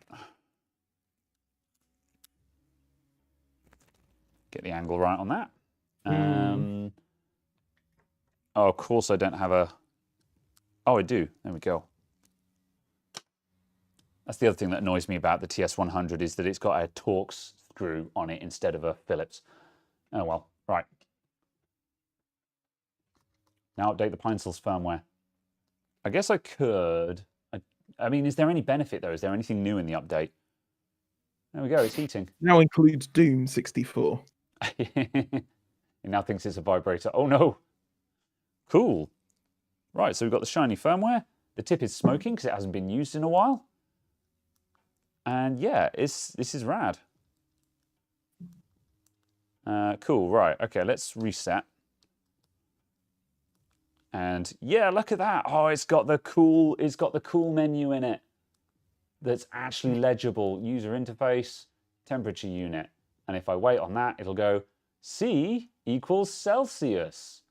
F equals Fahrenheit. There we go.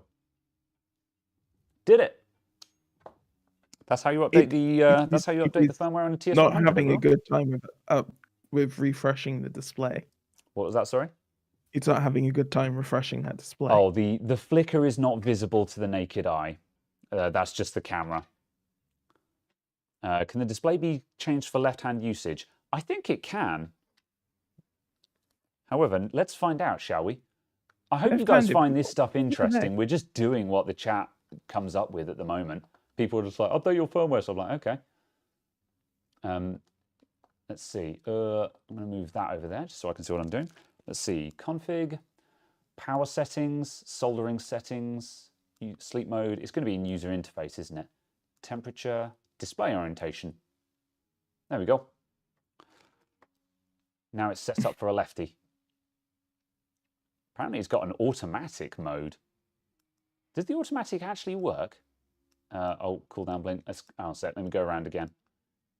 Advanced options. Oh, damn it. Power settings, soldering, sleep, user interface, orientation, automatic. All right, so that's that. Let's clear out of that. All right. And so now, if I turn it around, yeah, that's rad. It is automatic.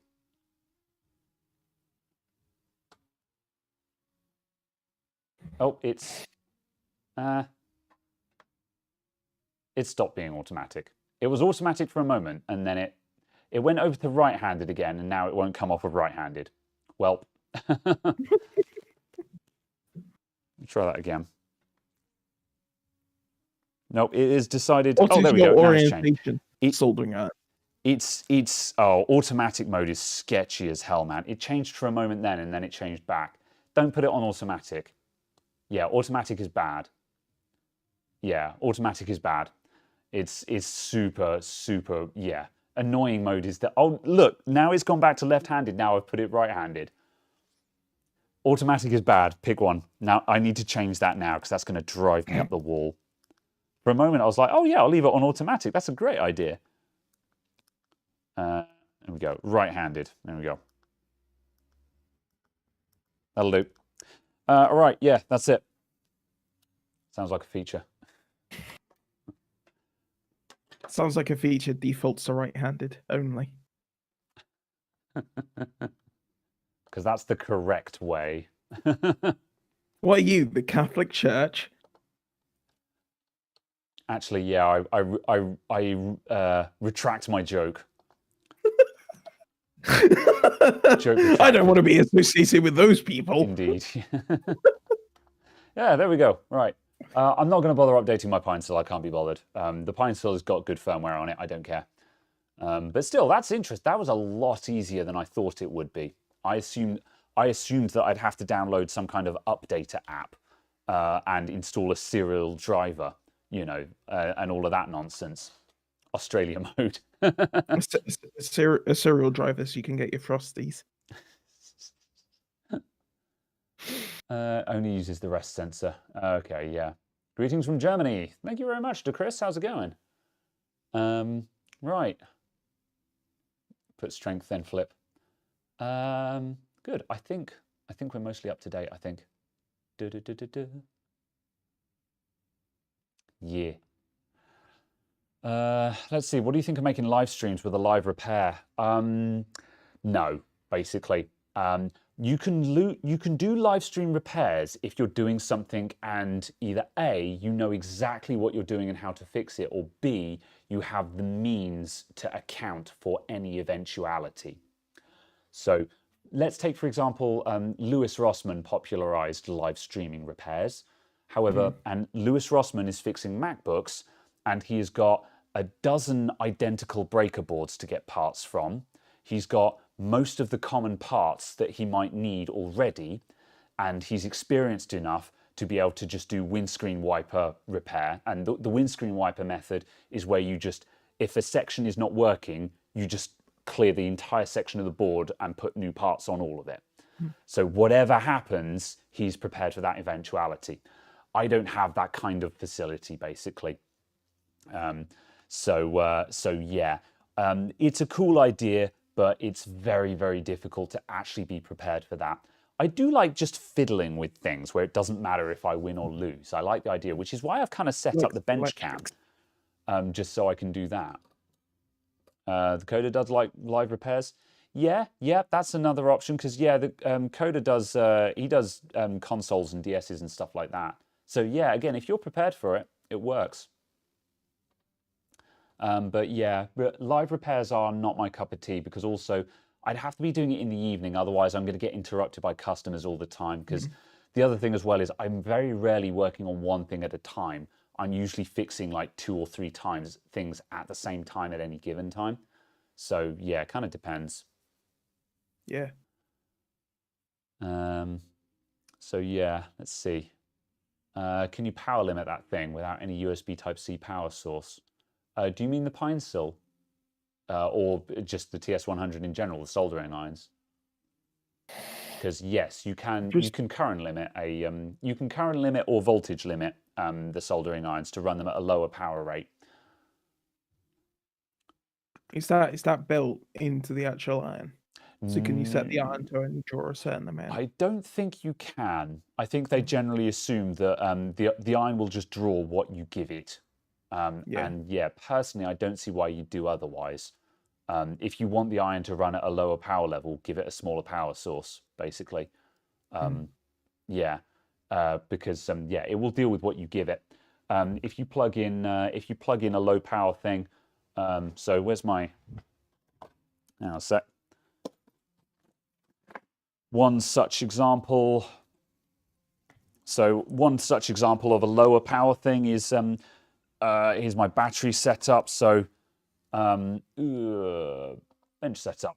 So if I'm going mobile and I'm running my soldering iron mobile, 1, 2, 3, I will probably be running it off of this battery, which is a 4-cell LiPo battery. And so let's take, we'll take the Pinesill because it's just come to hand. So if I plug the Pinesill in, as you can see, we've got 19 volts indicated there because we're on a 19-volt adapter. So it's currently 19 volts DC. And if I unplug that and I plug in this 4-cell battery and then plug that in, it now says 17 volts because that's what this is up to.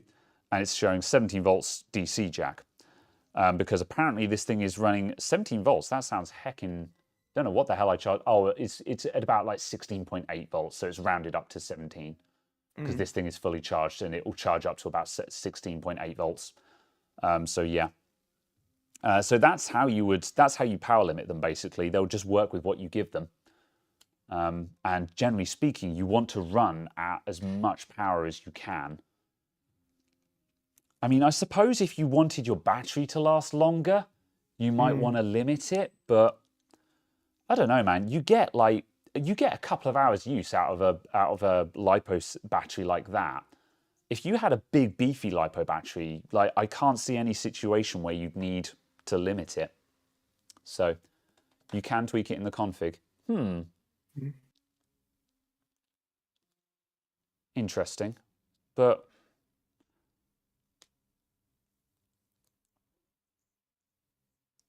I don't see how that would work. I suppose you can tell it what's connected, but even if you set it to like 9 volts in the config, you're still plugging in a bigger power source. I'll give it one more look, just because I'm curious. And I'm just like, I want to clarify that in my brain now. So let's zoom again, just so we can see the screen more clearly. I think it'd be more of a case of limiting the current draw. Yeah, that would make sense. Let's see. Config, power source DC, QC voltage. I suppose it's power source, isn't it? Probably. So you can tell it you've got a 3-cell battery. So power source sets cutoff voltage. Yeah, see, I think this is just cutoff voltage. It just tells it. So if I tell it that I'm connected with a 4-cell, if I tell it I'm connected with a 4-cell battery, so let me go around. Damn it, one more time. See, if I tell it I've got a 4-cell battery, then it will only let the input voltage go down to a certain level before it switches off. It's under advanced. Oh, okay, hold up. Soldering settings. Having a voltage cutoff based off of the battery sources. Yeah, power limit. Oh, I just went past it. How's set? Calibrate temperature, calibrate pulse power. Oh, this is a very difficult menu to navigate. User interface advanced. There we go. Power limit. 5 watts. Oh, there you go. Yeah, power limit. So that's not going to limit voltage. That's just going to limit the current draw it's set to. So yeah, you can set it at 5 watt increments. So yeah, that's cool. So so if you do want to preserve power, you could limit the. So if you were running it off of a battery, you might want to limit the power to say 30 watts or something like that, just to lower the impact on the battery. That makes sense. Yeah, that makes sense. I don't know if that was there on the old TS100 firmware because I haven't really explored the good one. Yeah, voltage is not a good limiter, so I'm not surprised that it's doing it by wattage. That makes sense. Yeah. Is that the custom firmware? It is. Yes, we just it's what the Pinesil comes with. However, we just put the same firmware on my TS100 as well, just for shiggles. Thought it ran at 12 volt. It can run at whatever you give them. The TS100 has a range of 12 to 24. The Pinesil says 12 to 21 on the side, but apparently they'll go as low as 9. Yeah. So yeah, on TS100 you can change the config file on the PC. Okay, yeah, that would make sense. It's just a pain in the ass. But thankfully with the custom firmware you can do it on the Iron now. But yeah, I wouldn't want to change the I mean, I guess you could change the config file on the PC if you're going to run one settings. But in my opinion, the point of these irons is the fact that it's all self-contained in the handle. If you have to start configuring them from another device, that kind of defies the point in my opinion. But yeah. Yeah. Started out as custom firmware with the TS100, but now available for other irons. Yeah. It seems like the Pinesill is definitely where it has gained, where it's popularized. Because yeah, Pine 64 are making a lot of stuff. I'm kind of curious as to how Pine 64's smartwatch is doing, because I nearly bought the Pine 64 smartwatch this week, but in the end, I had it in my basket and I was like, because it was like $25, but then it was going to be like another $30 postage or something like that, and I was like, no, I can't be Also, asked. as far as I'm aware, it doesn't do anything currently. There is firmware for it now.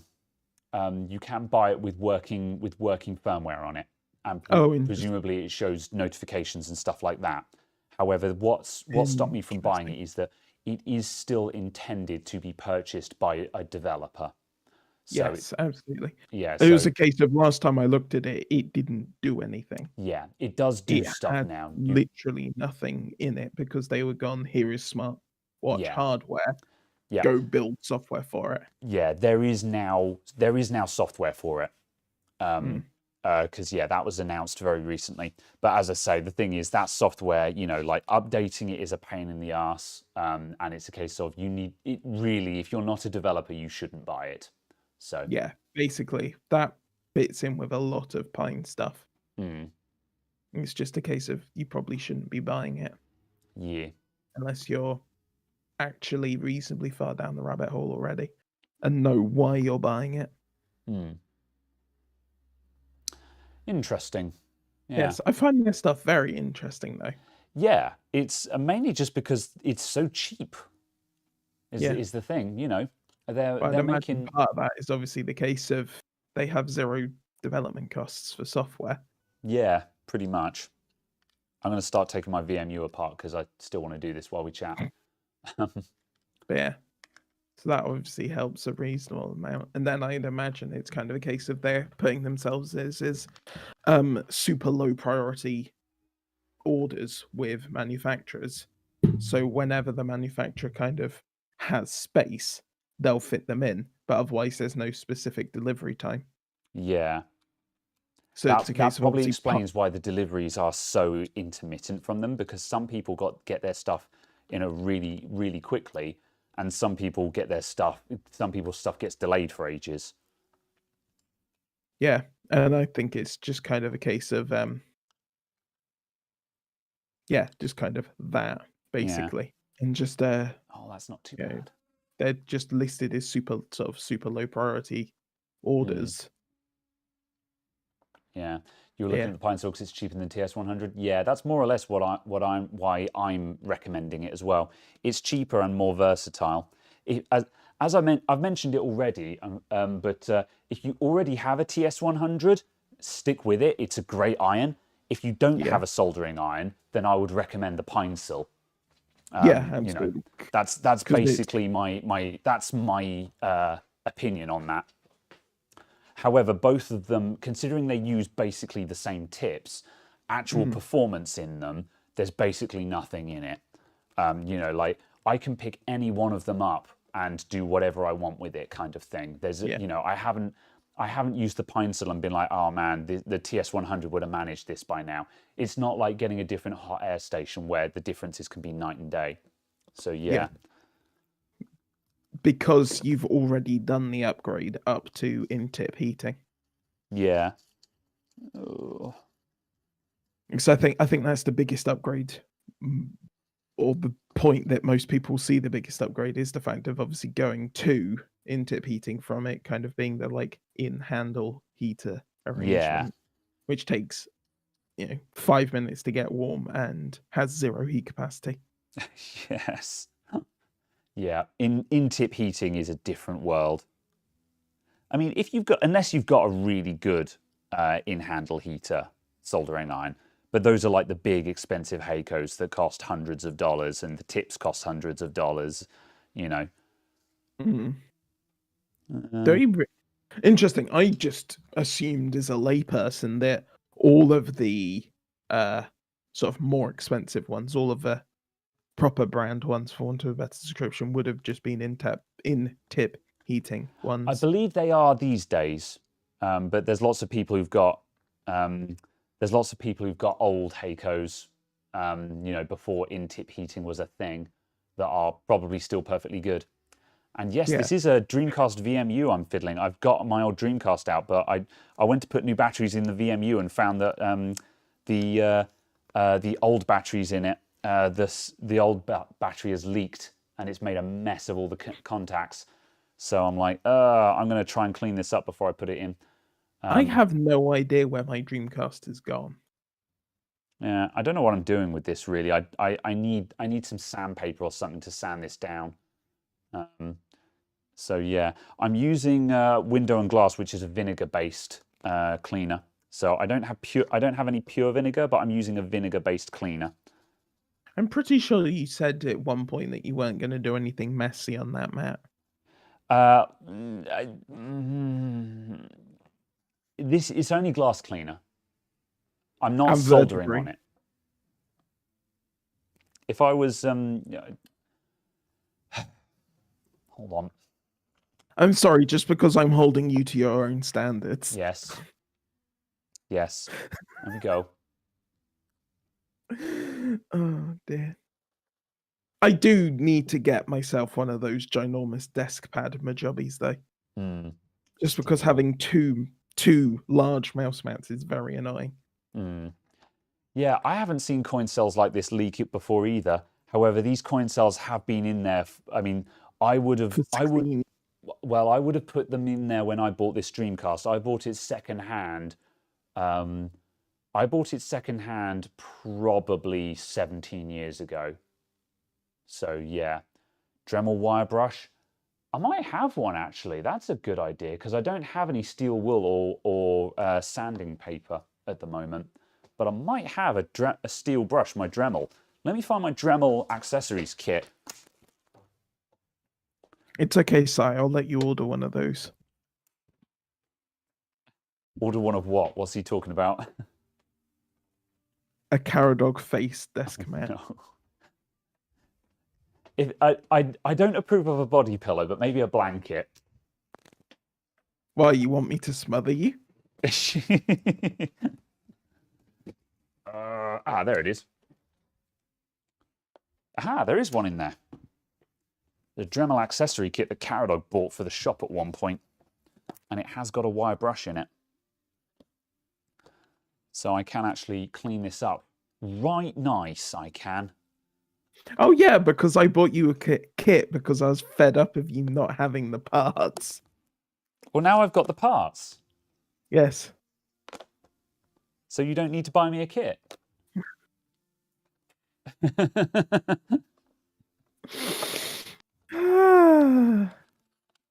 What? Oh, that's not wire. I'm not sure if that's a wire brush or not, actually. I'm not sure if that's nylon or not. You've also got like a sanding stone and like stuff. Cut-off wheels, polishing, sanding. Yeah, the sanding discs might do the job if this bristle doesn't. I'll try the bristle on it. That might be enough. The bristle at 15,000 RPM. 30,000 RPM. It's a proper Dremel, not some knockoff rubbish. Oh, I've even got the official Dremel stand that's impressive. for it. Given you buy knockoff everything else. Knockoff is usually all right. 1 second. Yeah. Right. I'll do it up here. We'll do revolving bench cam. So let's do that. I might be able to show you guys what I'm doing because I'm kind of experimenting with these camera views just to see what works. Right, if I do that and then I do that. I bought the modern equivalent of your one, so it's a case of it's the battery powered one. Oh yeah. I'm just like, that's quite clever. I kind of want to buy a modern Dremel, just because my one is a very old model. Let me move this light. So yeah, right. Does this work? Can you guys? Yeah, you can kind of see what I'm doing, so I can do this. Caradog, you're in charge of chat again. Oh dear. I half expected you to just carry it over, but then I forgot you had a wired one. Yeah, and also like it's wired, and I could lift this up, but I've got the cable plugged in under the counter and everything, and this is actually a ball ache to move now. I actually took the effort to set up a bench with power tools on it, but that is really useful, but also makes them more difficult to move. So Indeed. But so yeah. yes. I need to get on the list of like accessories for them. Just to actually see if there's anything where you're just like, oh yeah, these are actually useful, or whatever. I'm just like, this seems awfully expensive for a different version of the tool you already supply I'm gonna with mute the myself super quick. Whee!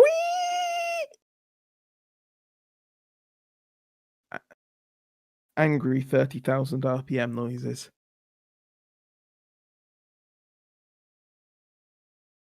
I don't know if by muting himself he also can't hear. Because it's the point where, you just reveal all the secrets or something.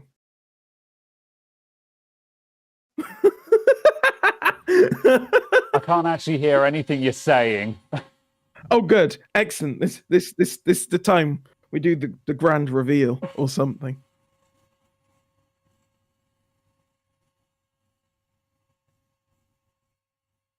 I'm gonna mute again.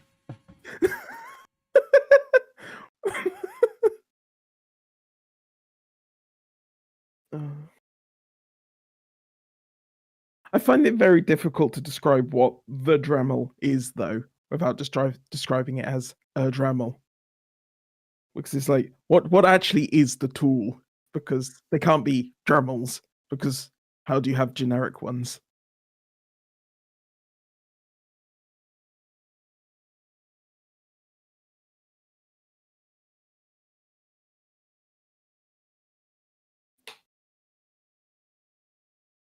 Yes, a Monty Python skit. It's a rotary multi-tool. Oh, yeah. Yeah. Right. The nylon brush disc did absolutely bugger all. However, the sanding disc seems to be doing a good job. If I refocus, so that's what we're starting off with, and I've just done this side, and that's just burnished up to like it's not exactly smooth, but at least that's actually shiny exposed metal now. So that'll do. So You just use the edge of a cutting disc for that.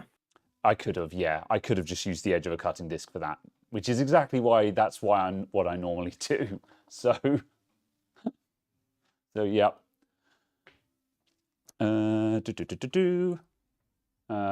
whatever. Okay. Background noise reduction. Don't fail me now. I feel like this might be horrid. Yes, Dremel is indeed a brand name, as evidenced by that. Or there. I'm not actually sure where the center of the frame is for the podcast. Oh, I was reasonably close. Fine. But yes, going off of something like electric handheld multi-tool with grinding and cutting accessories seems like a very long-winded way of saying Dremel. Well, we don't use vacuum cleaners. We use Hoovers. You might. Yeah. We use Dysons. Oh, that's the true middle class response, isn't it? Yeah. All right. Well, okay. You can get battery corrosion off by boiling it in water with some citric acid. Well, I just got it off with a Dremel and a sanding wheel. So yeah, that'll do. Yes, you might. We just pay someone to do it.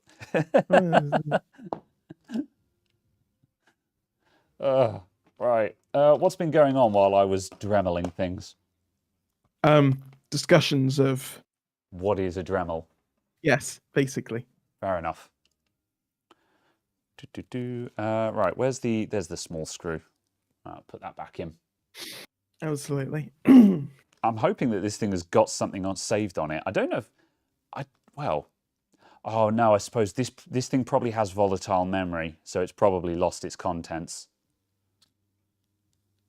How do you change the battery then? That's a good point, actually. Yeah, no, it must be non-volatile. I think you just need the battery for the screen and stuff to work. That's what I would presume. Yeah. I'm just gonna tweak that a bit. There we go. That'll probably do it. Which way does that turn? That'll do.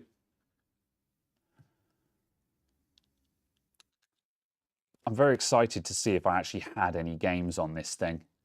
Because, as I say, I can't power up my Dreamcast because I can't find my SCART to HDMI upscaler.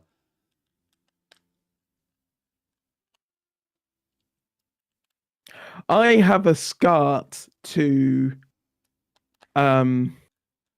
HDMI cable, just a passive cable that came with my Samsung TV. Does it work? I presume so, because Samsung provided it. I wonder if the TV has got some kind of fancy electronics in it. That's what I'm presuming. Because you can't do that in a cable unless the cable has got like a box in it somewhere. I think it's in a drawer just over there, so 2 seconds. Yeah, that sounds like a weird-ass cable, man. Do we play on Stadia? I've never used a Stadia. I'm interested in the platform from a technology perspective, but for how well Google are treating it, I have zero interest in it because it should have been a Netflix-style subscription service. God, I hate opening up battery packs so much. Give me the cell. There we go. All right, which way around does this go? Positives high. Pound max. Only the best CR2032s for my VMU. There you go. I very much presume that it's all done in TV. Yeah, must be. Unless they've got some really small electronics in that thing. Yeah. Oh, no. But it was just the fact of when I saw it, I was bamboozled. Oh, nothing's happening, man. Nothing's happening. Is it kill? I think it's dead. Oh, man. Oh, the battery's the correct way round. I'll double check just in case. I'll be really sad if this thing actually just straight up doesn't work. Pound shot batteries. Yeah, I mean, maybe these cells are crap. They were like the cheapest ones I could find. I wonder if it's worth just jumping 6 volts into that. Yeah, but it probably wants 6 volts because it's 2 cells. But yeah. Big shock, SCART could do digital HD all along. Yeah, but was anything actually outputting digital HD to it? That's the question there. Let's see, DJ Davey. Hi guys, I'm building on a budget and you're considering a GameMax AIO instead of an air cooler for a Ryzen 5 3600. If it's a 240mm one, sure. But if it's one of the 120mm GameMax ones, just go with an air cooler. The only thing that 120mm AIOs are good for is pimp value. That's about it, to be honest. So, and I'd argue they're not particularly good for that. Yeah, kind of, because anyone who knows about cooling knows that it's just pimp value. Yeah, it's not a bad connection.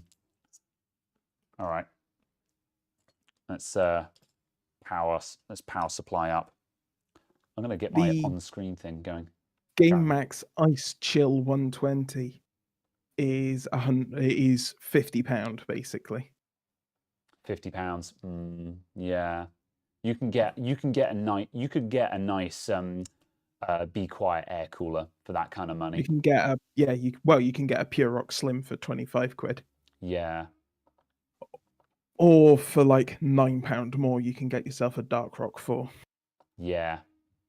So it's a case of I'd rather have one of them. Or like the, is it Fuma 2? Fractal Fuma 2? I will have to double check. For This device does not have the... Oh, damn it. I can't remember who it was, but My- yeah, something like that. My flashy on-screen DC power supply has moved to a different COM port. And now I need to fix it to make it work. Device Oh, manager. Scythe Fuma, that was it.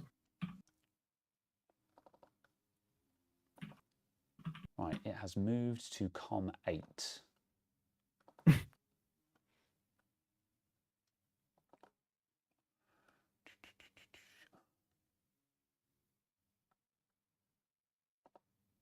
Where even is the Yeah, there you go. software for this? Oh wow, but it's like £70. That's a lot of money.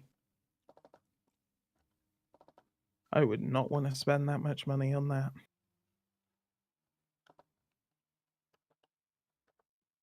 Yeah, certainly if you're being cheap, no, I'd rather get like a, yeah, something like a Pure Rock 2 or go. Dark Rock 4.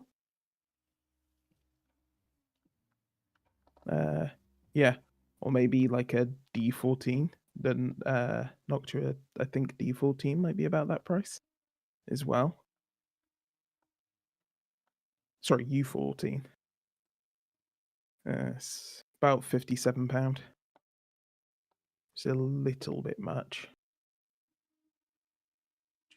If you're aiming for a budget build, I guess.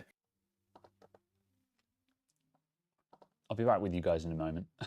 I'm trying to figure out how to make my on-screen power supply thing. Oh, WS set. That's the file I need to change. Although, yes, indeed, it depends on how tight your budget actually is. COM 8. There we go.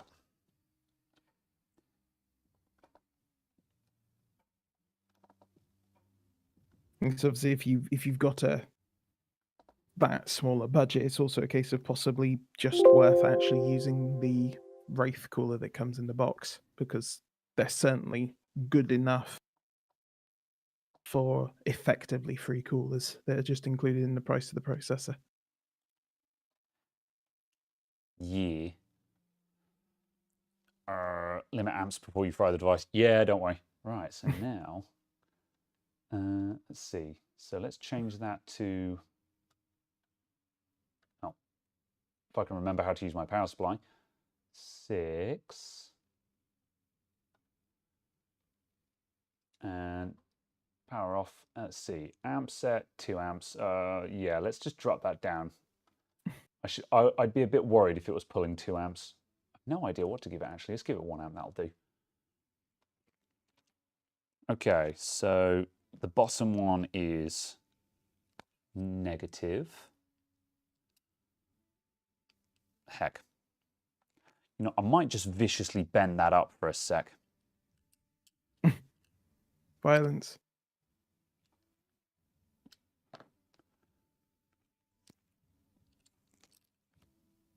Get on there. There we go. Right.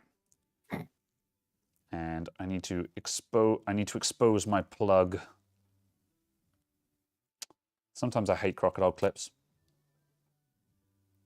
Why Right, are your plastic chibi bits so long? No idea. It's useful though because it just means they can't, you know, if the cables just fall down the side, they don't accidentally knock together and stuff like that. Although this is horrendous and I need to deal with it. And so it's basically not possible to clip yeah, stuff. this one is really bad actually. Good grief, what has happened to this thing? It's really hard to fix them when they get like this, and it's That has gone on a journey. Gosh heck it. Ah, what about that? There we go. Of course, I'm doing this while the power supply is on, like any good professional would. My concern is more the fact of you Sure. using your nice screwdriver for that. Well, if that damaged it, it wouldn't be a very good screwdriver. Consider that. There we go. Right, there is definitely 6 volts going into that device, and the power supply is saying there's no load, and it's not coming on. Whack, whack, whack. Yeah. All right. I'll take it apart again and see if I can see anything in there. Whoop. Let's go in a little bit closer again. Zoom, enhance. 1, 2, 3, 4. There we go. Right. Where were we? These are pass mark benchmarks. Oh no. Yeah. Oh no. Mike Jones, these are pass mark benchmarks. Doesn't matter the OS, it calculates raw performance core for core. So technically the M1 is the best CPU on the planet. I guess it's the best for running Passmark. Do I trust third-party Win 10 keys at all? I do, because they generally work whenever I use them. Once you're activated, you're laughing. Oh, you know what? I think there's your problem. Have you not actually connected it? Yeah, see. Is that what we're going to find out? You've forgotten to actually plug it in. I think this bit here is supposed to bend down and contact that pad. So the batteries weren't actually connected. Yeah, so I think it had no negative. Like, you would imagine that the negative connection would be on that screw hole, but I think it actually relies on that spring pad. Yeah, it does. Well, that's a jolly silly design, isn't it? I can't help but feel this is someone else's fault but my own. Of course you'd say that. That absolves you of responsibility for your actions. Quite so. Wonder why they did it like that and not just have the screw point be the negative. Because then you'd literally be screwing the negative rail down. Sega? I don't know. Because Yeah. Sega. There we go. That's actually contacting now. Let's try that again. Sega.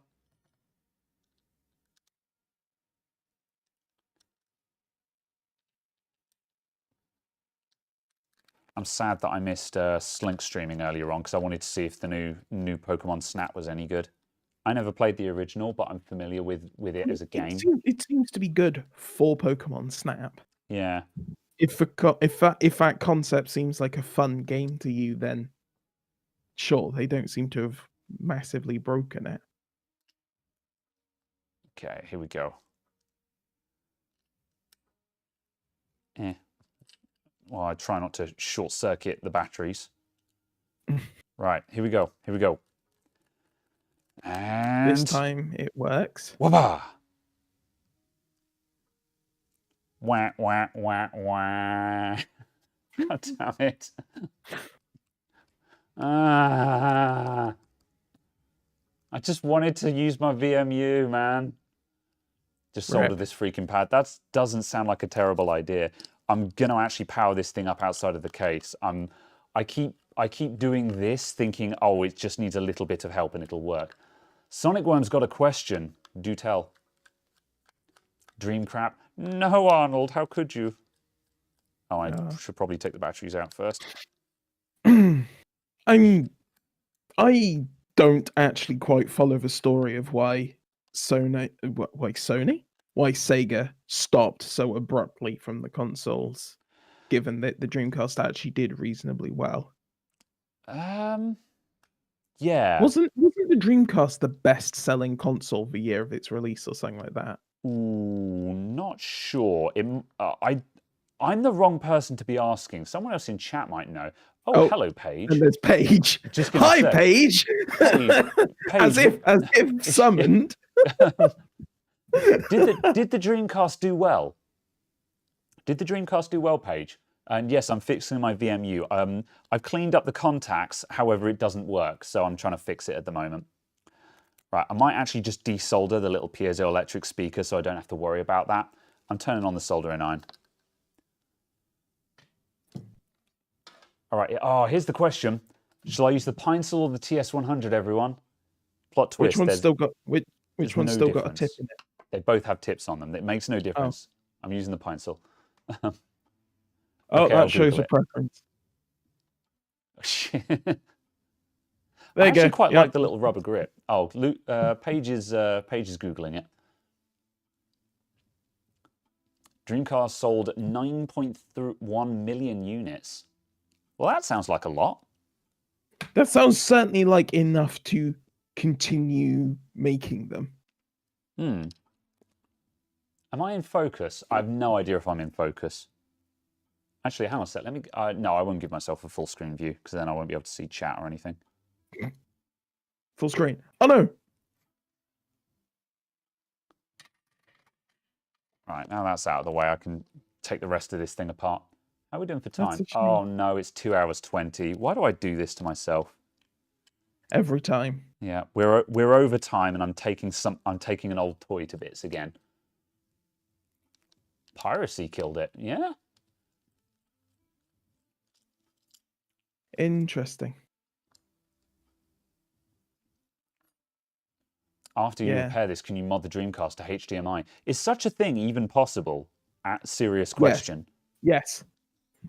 There are actual hardware mods for it. That sounds heckin' rad. There's also hardware mods for the original PlayStation that extracts the video straight out of the video chip or something. Oh no. Okay, here comes the horror shot, everyone.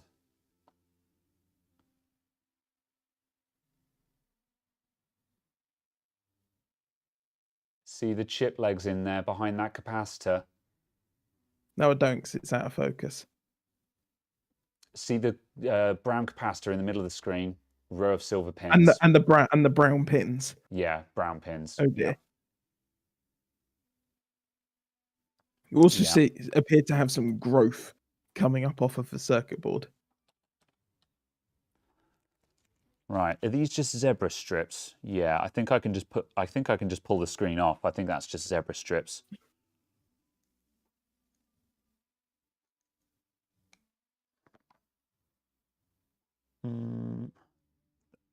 That's pretty well stuck on. I'm 99% certain that's just a zebra strip and it should just pull off.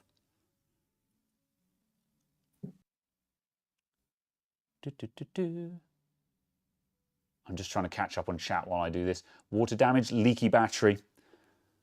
Wiggle, wiggle. This bastard ruined my VMU.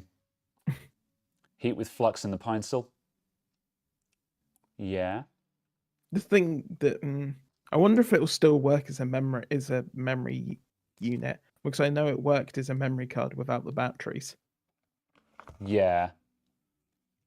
I'd have to yeah. I suppose I could power up. That might be interesting actually, to power it up in the controller, because I can turn on the Dreamcast and just give it power through the controller and see if it turns on. I don't know if I want to try and turn it on now I know that's there though, because that single chip does everything. How did the corrosion get up there? I suppose just some moisture might have gotten in there. Okay. Right, let's see. Yeah, now a cracked screen. That's what I want to avoid. Have to take the screen off, pins I believe on both sides. Yeah, do you reckon heat that up, Arnold? I'm kind of tempted just to get a Stanley blade and just run a Stanley blade along there, because as I say, that's a zebra strip, so it should just come off. I don't think it's I think it's just a bit of glue holding it on. Just gonna gently, yeah, those zebra strips are coming off with a little bit of encouragement. There we go, there's one side. Yeah, we're fine. They just need a little bit of encouragement.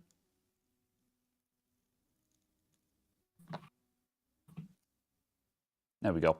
So these are just zebra strips. It's just carbon wires through there. So once that goes on, it will be a bit of compression on the top of it should sort that out. There we go. There's our problem. So let's see. So there's our VMU. Potato. What? Wait, what? What? That's what's inside a VMU, everyone. is a Literal potato. potato. However, yeah, that's not great. So yeah, I might just be able to scrub that clean. That might be right. You know, Dreamcast had absolutely zero anti-piracy measures because the company thought that nobody would have discs big enough to watch CDs. Oh dear. Yeah. Hello DVD. Yeah. I mean, the GD-ROM was a bit of a weird animal, but I believe it was fairly easy to. Yeah, they underestimated things. Right, I've just squirted some glass cleaner on that. Oh, let me focus. Focus. Zoom enhance. Heckin' Logitech settings. Oh man. Oh, that's bad, man. Oh, those pins are gone ski. Those pins are gone, man. That's oh.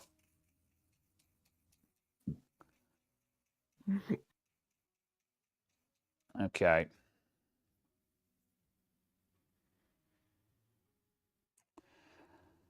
I mean, a reflow with the iron might bring that back. Remember to brush your teeth. Oh. Today we learned potatoes can conduct electricity. Yeah. That's gonna need mod wires. That's a lot of That's work. yeah, that's not for the faint of heart, that one. I wonder, yeah. You know, I'm gonna give that a little bit of hot air. I'm gonna give that some flux and some hot air and just see if we can just boil the corrosion out of that. Like, we're going no guts, no glory here. This thing is toast. So let's see if we can untoast it.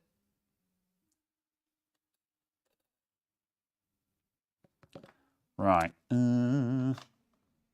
What the hell is that? For people just tuning in, this is a Sega VMU, which is the active memory card for a Sega Dreamcast. Flux. Bleh. All this for like a 25-year-old. Yeah, 25-year-old memory card. Let's see. 380 degrees? I don't know. I'm making this up as I go along. 180.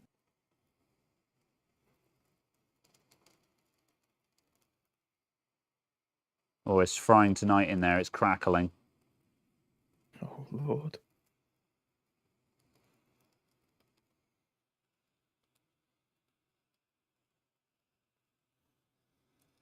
It's frying tonight. Well, then. All right. I'm giving that some heat. I think I need to go in there with a soldering iron, though, to actually do anything useful. The problem is there's nothing to solder to. Those contacts are gone. So, like, I'll go in there and I'll just try and reflow, but there's nothing to flow. I think it's cactus. Do I need to focus out or in? That looks a bit better. Let it cool, then alcohol, then pine sol. Okay, let's give it a whirl.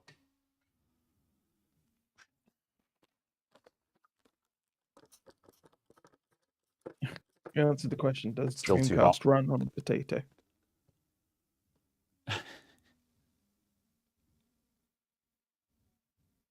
Clean the rust first. Yeah. Do, do, do, do.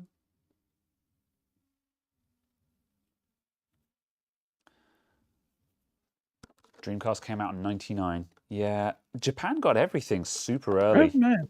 I thought it was earlier than that. Huh, fair enough. There we go. All right, alcohol. Yeah. Man, they were super early though with the internet connectivity stuff though. Yeah, I wish the broadband adapters would have been more prevalent. They're still out there, but they're still like hen's teeth. They're like £140 for a broadband adapter now. Yeah. And like, as far as again, I'm that just would aware- have made them so usable. Right, we've got something that's a bit cleaner now. Yeah. And as far as I'm aware, they basically, they basically were Japan only. Oh, you know what? That's coming up. I'm coming up. Let's get a bit closer there just to see what we're up against here.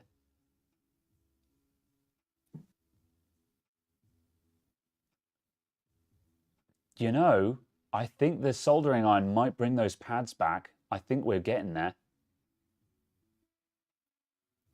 I think we're getting there. 1, 2, 3, 4, 5, 6, 7. Counting my focus steps. 1, 2, 3. 1, 2, 3.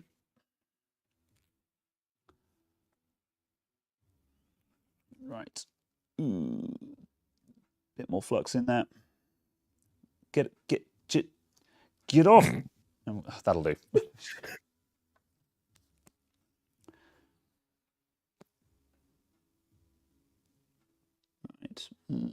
Oh, that heckin' capacitor is so in the way.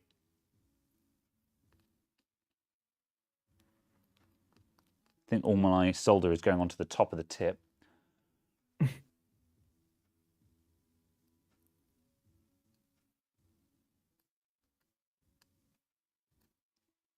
The crowd has fallen deathly silent.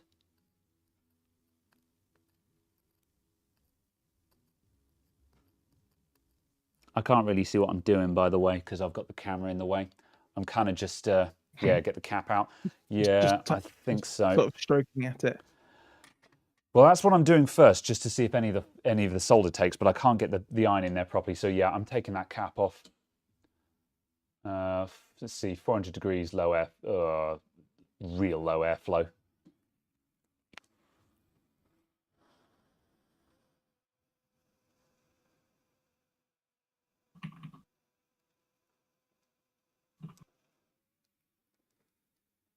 All right, now I put that cap somewhere and don't forget where it is. So where have you put it? To one side. Which side? The top right. It's next to my phone. Okay. So when you completely forget in 5 minutes' time.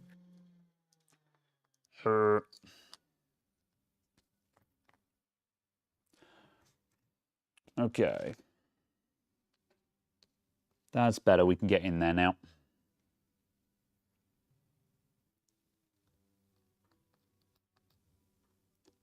I need smaller gauge solder, really. Right. Oh, come on. Are those pads going to come up?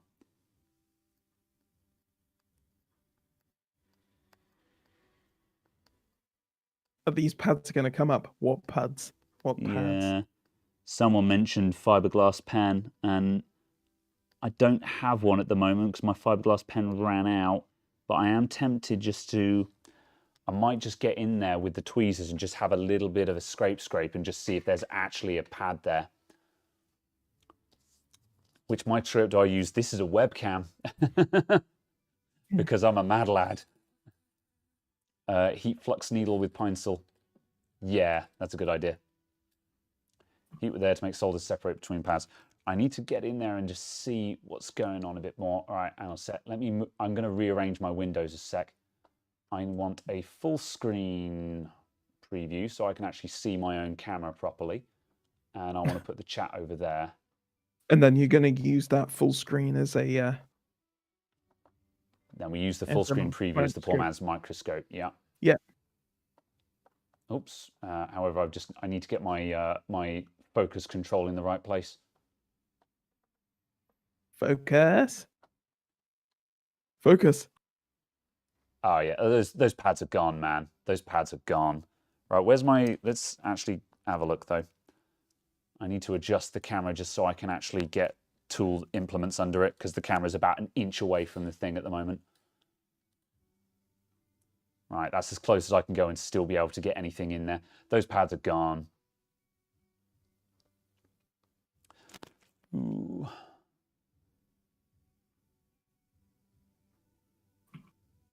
Anyone there? No, the pads have gone. I can feel that the metal is actually gone there. So yeah, we're going to need mod wires. Right. Yeah, we're getting into micro soldering territory here, which is not my strong point. What have we got to run? So that's easy. That's easy. That's easy. These two guys here. What do you reckon? Do you think those are DC, or do you think there's some secret vias there? No. Do you reckon there's some secret vias there? Only 3 are connected. That's what I think. I don't think that's as hard as it looks. I have no idea and wouldn't wish to comment. Yeah. Yeah, I have a suspicion that a lot of these pins here don't go anywhere, or they might be going under the chip. That's the problem. They might be going under the chip, because otherwise there'd be a lot of stuff that's DC on this. Oh, I don't know, actually. Might be. All of this stuff is all display. There might be some unused.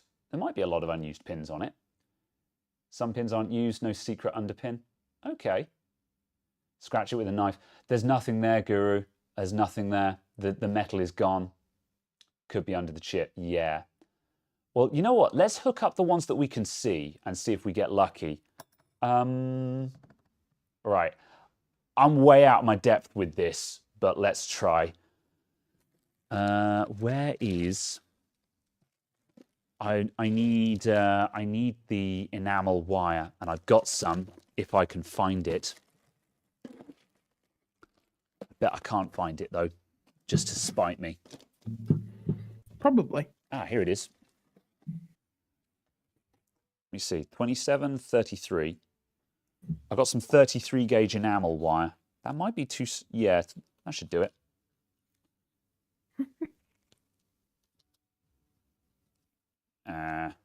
Snippers. I hope you guys are entertained, because this is where we live now. This is certainly something. Yeah. Okay. Time to micro solder without a scope. I thought that was going to go differently, saying like time to micro solder without a clue. Yeah, that as well. Look at I do not have the right tools for this. This is nuts. This is not the right things. These things are like £15. You're £15. This is my... But yeah. Ugh, let's adjust that. Sorry for the shaky cam, everyone. As I say, I don't really have the setup for this kind of thing.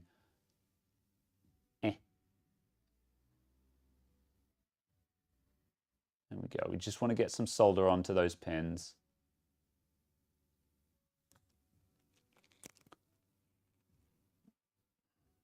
I mean, I don't know if it's worth buying the right tools for this, but I kind of feel like it's worth having the right tools going forward, because you're slowly moving in this direction, aren't you? Yeah, pretty much. I'm going to have to scrape that enamel wire. So the enamel wire has enamel on it. And sometimes you can just burn it off with the soldering iron tip, but we're working too small here. So I need a knife edge just so I can scrape it clean. Where's my... I normally have a Stanley blade on my desk for scraping things, and it's gone walkabout. It's not like I bought you enough. God. Yeah.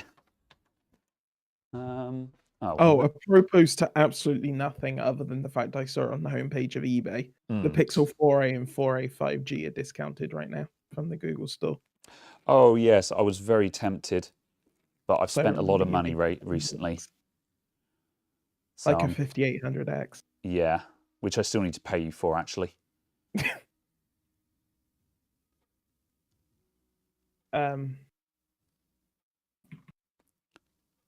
How much is just a Dreamcast secondhand?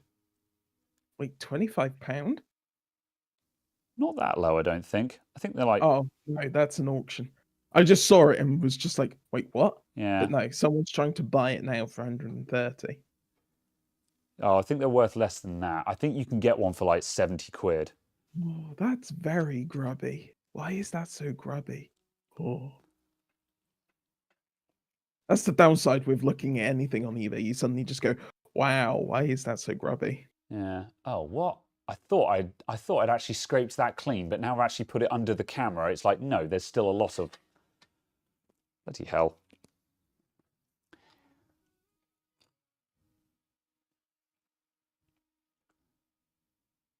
Yeah, man. I think I feel like they're going up in price. A lot of the consoles, like the original PlayStation. I think they're old enough to start going up in price. And also Yeah, there's a big craze for retro stuff at the moment, which is helping yeah. as well. Does anyone want to buy an I'm original crap at this. PlayStation for far too much money? I've got an old PlayStation. It's not that like for the PlayStations, I think in order for them to be worth anything, they need to be the original one with the serial port on it. I think the original ones with the serial port on it are the ones that are worth big money. I have no idea which one I've got. Yeah, because I've We'll got have a look at the box. yeah.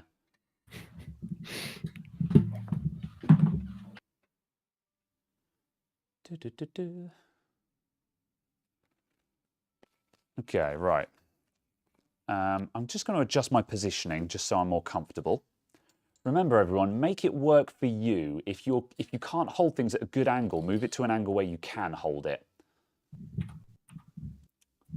Slightly better. And I'm going to need to adjust the focus again. There we go. There it is. It is an SCPH 900 or 9002B. Whatever that gives. Right, Yeah. so, oh, I need to retin my tip. Bloody hell. Ugh. This is taking a while to do anything.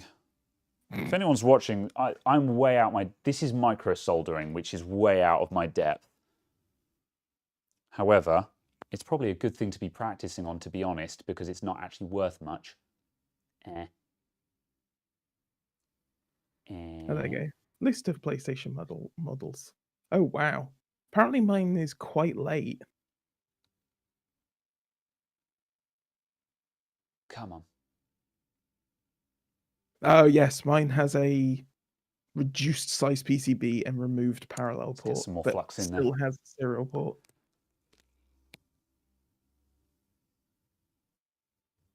Wait, what? Oh, God. The PlayStation 1 came out in 1994. Oh, God. 94. Yo. September. I need to figure out what year it was when I was playing. I used to have a childhood friend whose name was Ross, and it was his family who owned a Mega Drive, which is where I really got into Sonic. And I should be using tweezers here. Oh my God.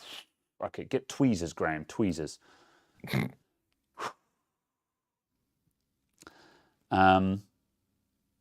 I don't know if tweezers are actually going to help me here either. Actually, I think I was better off just having my hand on it, just so I had less implements between me and the subject. Yeah, and I used to play Sonic around his house, and then he upgraded to a PlayStation, and I bought his Mega Drive off of him, which is how I originally bought my Mega Drive 2. But I don't know what year he got a PlayStation. What year did Space Jam come out? 97 from memory. Yeah. So it must have been like 95 to 96 that I was friends with him. 96. Oh my God, I cannot get this to stay on that pin. I think the original Space Jam website as is still functions. Yeah, it does. I wonder if they've secretly moved it between hosting. It used to, but they've now just replaced it with a YouTube video for the bloody new Space Jam film. What? Leave things alone, No. Hollywood.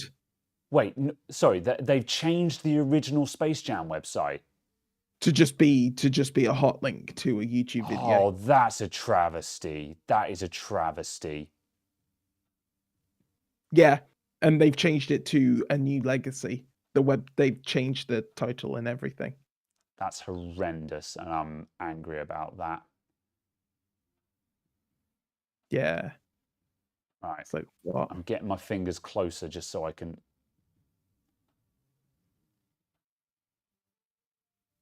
Turn at the right angle.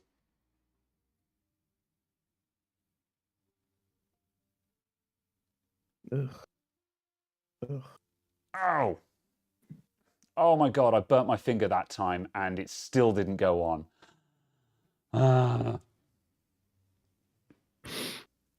Right. Now I shall tweeze up. Right, okay, different attack, different approach. Let's try this.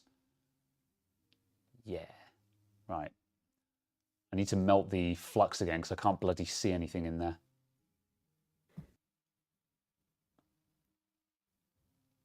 Right. Move along. Next pin. We're one pin across from where we need to be. Oh, how the hell do you do this, man? How do people solder wires this small? How?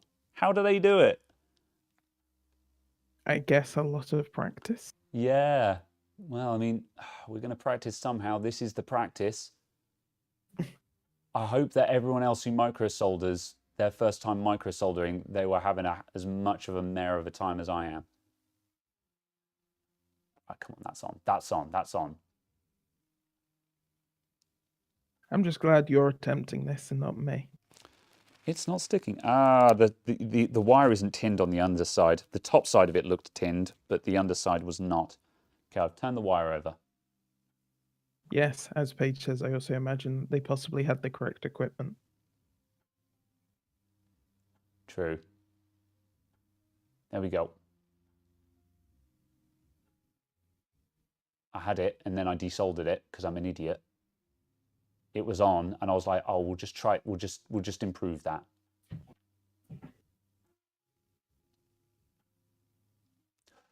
I've got another 3 of these to do, and that's assuming that it's only those 3 that need to be done. Oh, come on! Right, retin the soldering iron.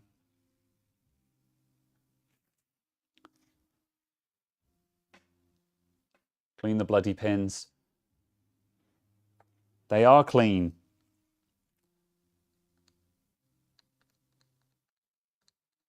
They are silvered. They are tinned. That's solder on them. They are silvered.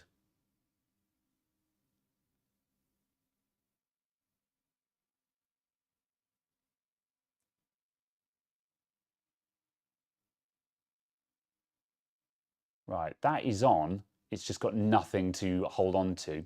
So now I need to put a bend in that, I think. Trying to solder to the pad rather than the pin as well. There is no pad. The pad is gone. If we had a pad, I wouldn't be putting a mod wire in. Ah, no, that's not on. Okay, that's fine. I'm going to cut the wire to length though, just so when we get that right again, I can go straight to the bit where we want to go.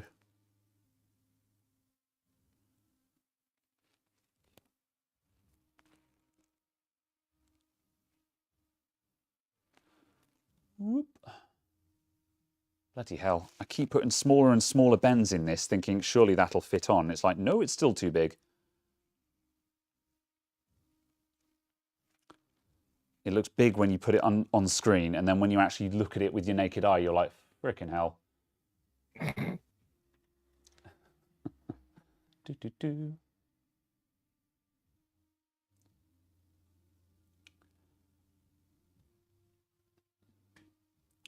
Maybe solder first to the hole. That's a good idea, actually. That might make it easier. I'm going to take one more attempt at that. Right, I'll go over these pins one more time.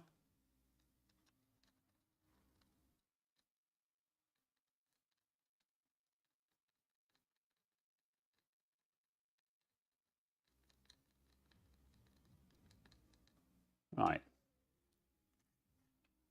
And there we go. Right. And I will scratch it with a knife just to satisfy everyone. However, I don't see how they can get any cleaner than they are. There it is. Whoop. I don't have a small knife for this, so we're going in with this chap. Whoop.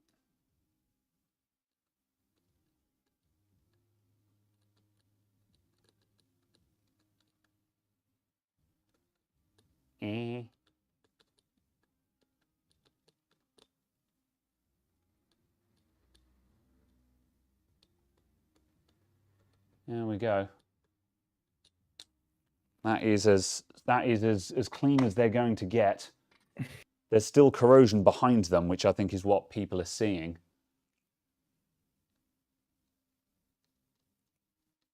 Well, there we go. Well, hopefully that's a little bit more. Too big a wire. This is as small as a wire I've got, unfortunately. So, whoop.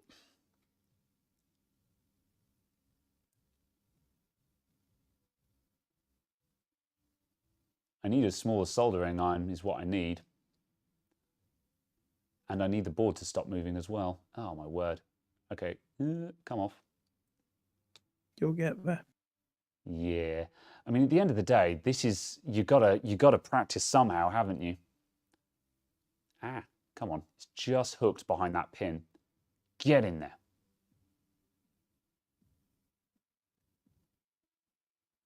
There. How's that? How's I think that? it's on. How about that? How about that? Catch me outside. You stop. Isa, I don't have any of those things, otherwise I'd be using them. I don't have any of those things that you just listed, otherwise I'd be using them. All right, okay, he needs to bend around. Ah, heck, because I need him to clear that pad. It's too long. It's got to come off. I've got to trim that. I've got to trim that elbow shorter. That's fine. We did it once. We can do it again. Eh, eh. It's like it's trying to thread cotton through the eye of a needle at arm's length, is what it is. Good Lord. Yeah.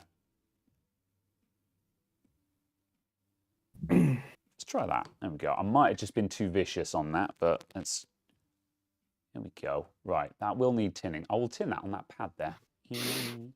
However, also we do need more flux down there because I have used up this flux. I do agree on that front. Ooh, fresh flux. And I'll retin the soldering iron just so it's got some fresh on it as well. There we go. And let's see if I can retin this wire.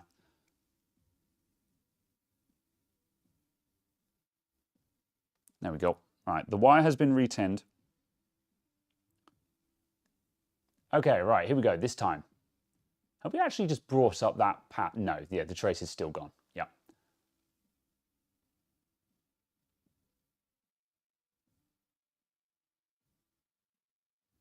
Come on, come on, I believe in you.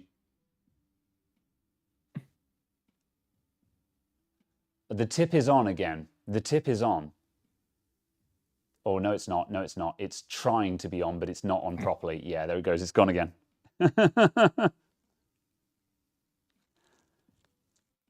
Come on. We need to be able to pull the board around with it. Otherwise, it's not on properly.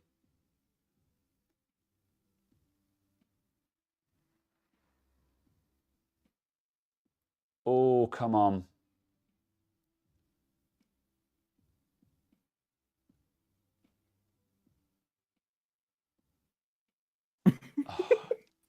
Oh. Oh. Oh. I have the patience of a saint. I've got more patience than the audience has. I can tell you that much. As I say, this is why we don't do live repairs, because that's the thing is when I'm practicing like this, I'm only on my own time. But yeah, I consider us in overtime at the moment. I need more solder in there, I think is what I need. But the problem is I can't do it with this tip. On a related note, people who are saying sort of old thinner soldering iron tip, what are the thinner tips you can get for the TS100 or Pine Sol? Because this is a D24. Oh, balls. Oh no. Get out of there. That's not where I want you.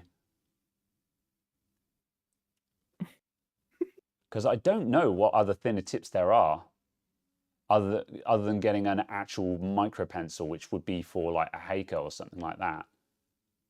Oh, I can see the solder melting as I want it to, just not in the right place. It keeps going between the pins.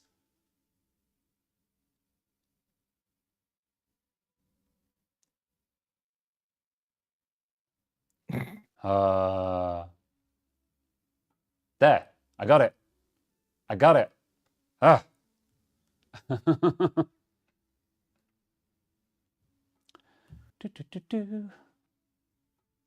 Excellent. One down, 75 to go. Ooh.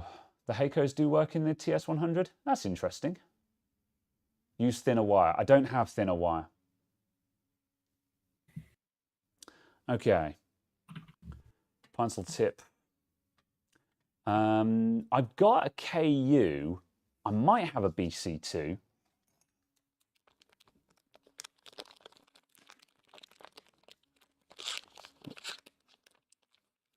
I've got a BC. I don't know if it's a BC2 or not. No, it can't be. There's no way that's 1.5 mil. Yeah, that one's not going to help me. The TSKU might, though. I might switch out to the KU.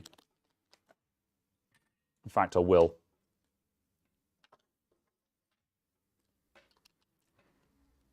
Let's warm up my TS100 with the KU in it. I don't have any multi-strand cable. I'm not kitted up for this. I don't know. I don't know how to tell you guys. I'm not prepared for this. This was not planned. Right, I'm going to trim that wire off.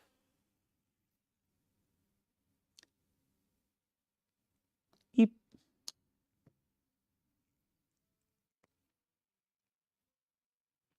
And I'm hoping I can just burn through the enamel on that wire now to get it onto the thing. Oh crap! My clamp for my camera is about to fall off. It's slowly been coming loose. Oh. Something about comedy of errors. Yeah, I just saw the camera arm moving in a way that I've never seen it move before, and I'm like, what the hell? Oh, that's come loose. There we go.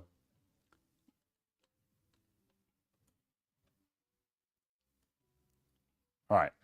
Whoop. All right, we're back in position. We're back in position. TSC1. Ah. Not familiar with the C1. Right. Let's get that up to temperature and tin up this tip. This tip is kind of knackered, but hopefully it will do the job.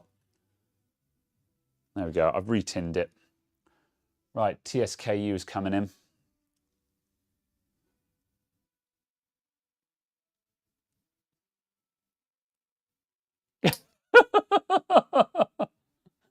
Can you just desolder it? Yep, I just flicked it off. Is it time to stop? I think it is. I think it is. I've given this a sporting try, but I do not have the equipment for it. I think it's a case of if I'm actually to attempt this seriously, I need to come back with the correct tip. Yeah, no. Let's bail you out. Let's bail you out. You're done. You are done, Ski.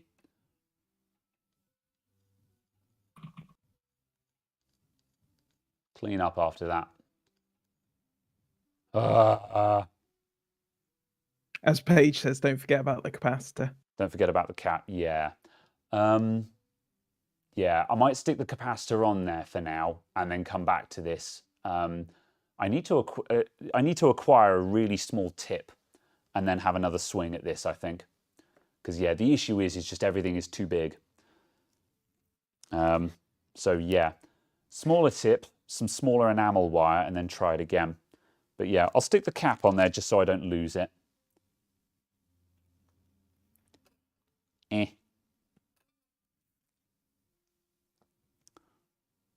Heckin', where's my other tweezers? Oh, I found my blade at least. There we go. Whoop. Also, I've just spotted the sus that everyone was talking about as well. Okay, right. Hot air, super low.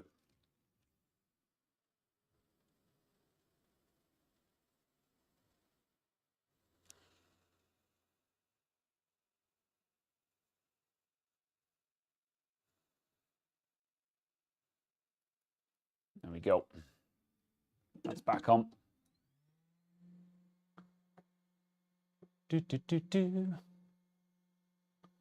Bienov.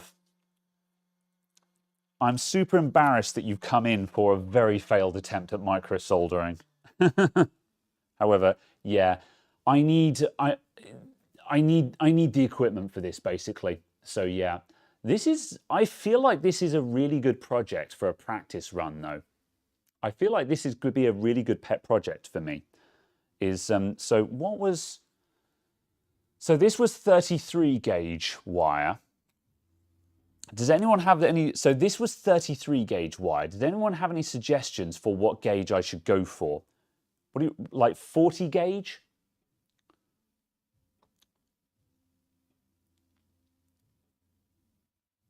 .40 gauge wire maybe might be small enough. Could go brave, low melt solder and remove the chip. Maybe. I don't know if that will help. I mean, we might have to do that anyway because, you know, we've got, where are the tweezers? There they are.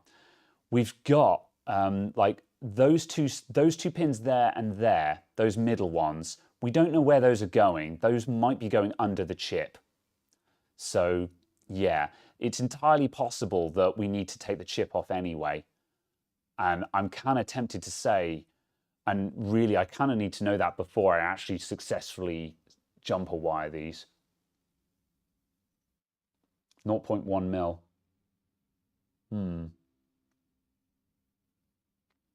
12 gauge to the head.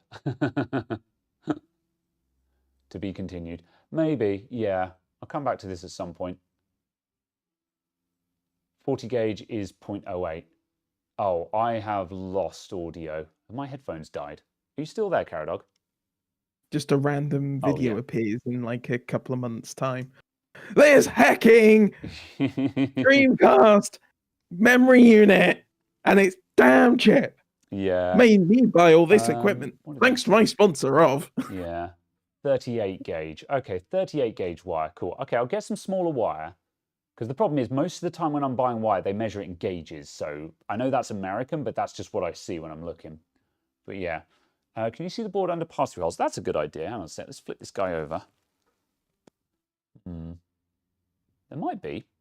Hang on a minute. Let's figure out where we are. So we've got three little vias there, one above it, and then one across.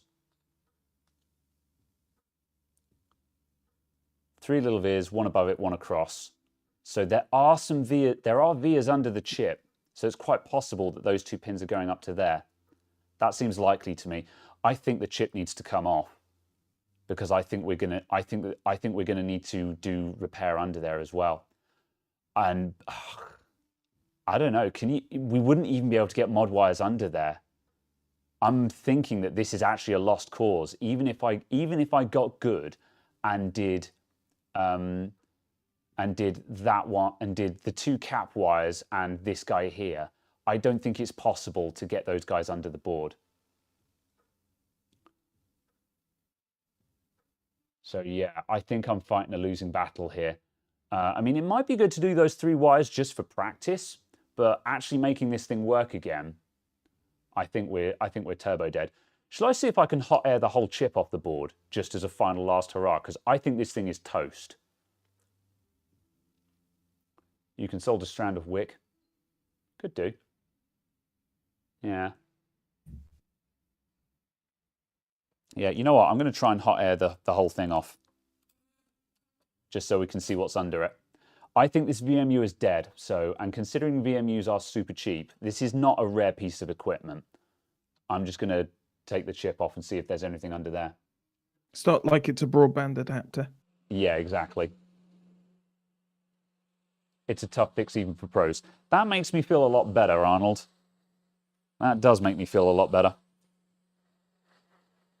Oh, I don't know how I can... Hang on a sec. I need something to hold the board. I need a board holder for this, I think. Also, I'm definitely probably... Oh, this thing's probably got leaded solder in it anyway. I don't know. The potato is leaving the VMU. I'm going to try. Can I get my tweezers around this guy? I can.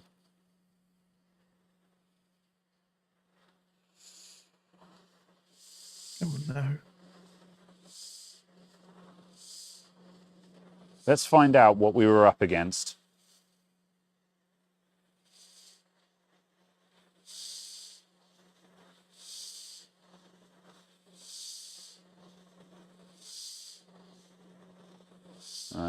Do I need to run around with some sledded solder? Flux? Yeah. All right. Yeah, we'll give it some extra flux. Is it worth running around the pins with the leaded solder as well? There's lots of people saying, why don't you use these things that I don't have?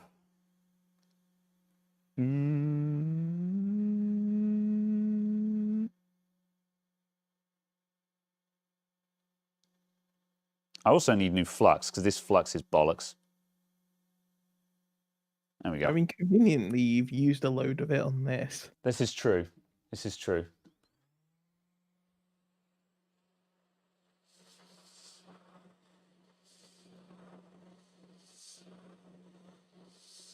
What am I on? Let's have a bit more heat as well.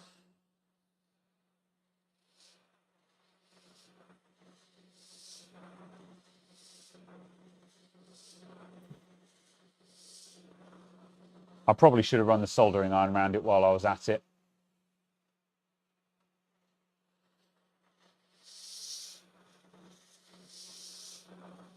I'm trying not to blow all the flux away. Away! Yep, there we go. Oh, yeah, I can see a big old stain under that chip. So you can see that big old stain there. That's where all the corrosion had gotten under the chip. And yeah, we had our work cut out with this. Oh my. Whoop.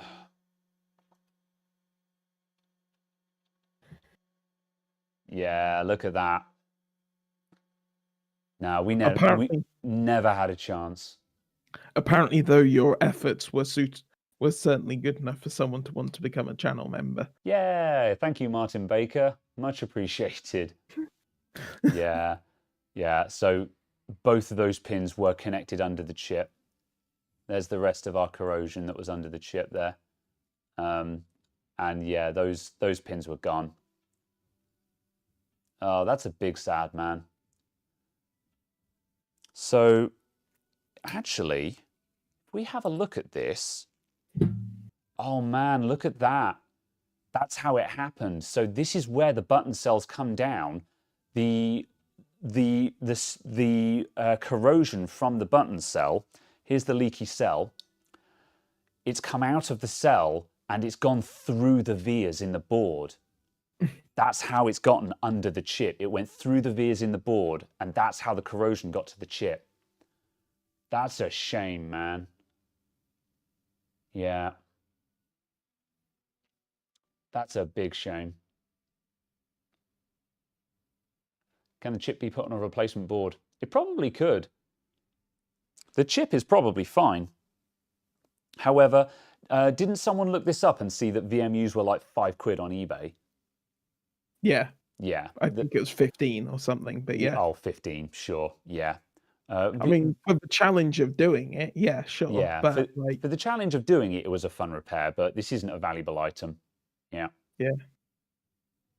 Yeah. If I had conformal coating, you can glue the wick wire and scratch where the pin touches. Yeah. The data on the chip. No, we're not out for data recovery. I mean, it would have been fun to see what saved data I had on here. It would have been fun to see what was actually saved on the VMU. So, I mean, if anything, it might be fun to buy a VMU and swap the chips over to do a data recovery for the fun of it. That would actually be kind of cool. I'm actually kind of tempted to do that, but I don't like the idea of butchering another potentially butchering another VMU just for my curiosity. But yeah.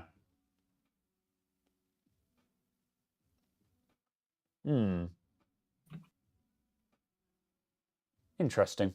Yeah, either way, I think we're at the end of the road for this one. Rip anyone who was watching the VOD and just sat through an hour of me fumbling with a wire. But at any rate, we had a try. Potato is no more. Sad face. But I will keep this to one side, and what I might do, I might buy another... let's actually inspect those pins a sec. Let's pick this guy up. Ugh. Let me go super close in on those pins and just see, are the pins actually still okay?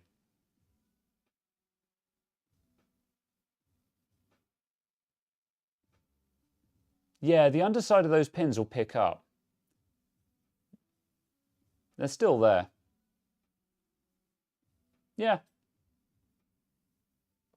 That'd be difficult. Yeah. I think sticking that chip on another VMU would be an interesting project. However, yeah, it looks like in terms of me practicing micro soldering, I never had a chance with this, I don't think. But yeah, it was nice to try. Right. Let's see. You're at your bench updating your TS100 firmware. Just going to say, yeah, GitHub Rallim. It's there. But yeah. Right, at any rate, I think we're done here. I think it's time to wrap up. I have run out of steam for today. So it was a good learning experience. Yeah, it was a good practice run. Even though I haven't succeeded, it was fun to try it out.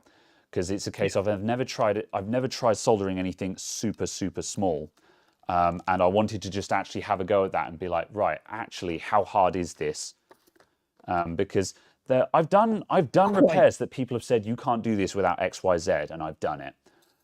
However, this was very much a case of no, I do not have the tools for this. So yeah, nice try, no cigar. Brushy. Just cleaning off the flux. Great show and enjoyed. Well, I'm glad people enjoyed me having a bash at that, even though it was about an hour of me fumbling with a tiny wire.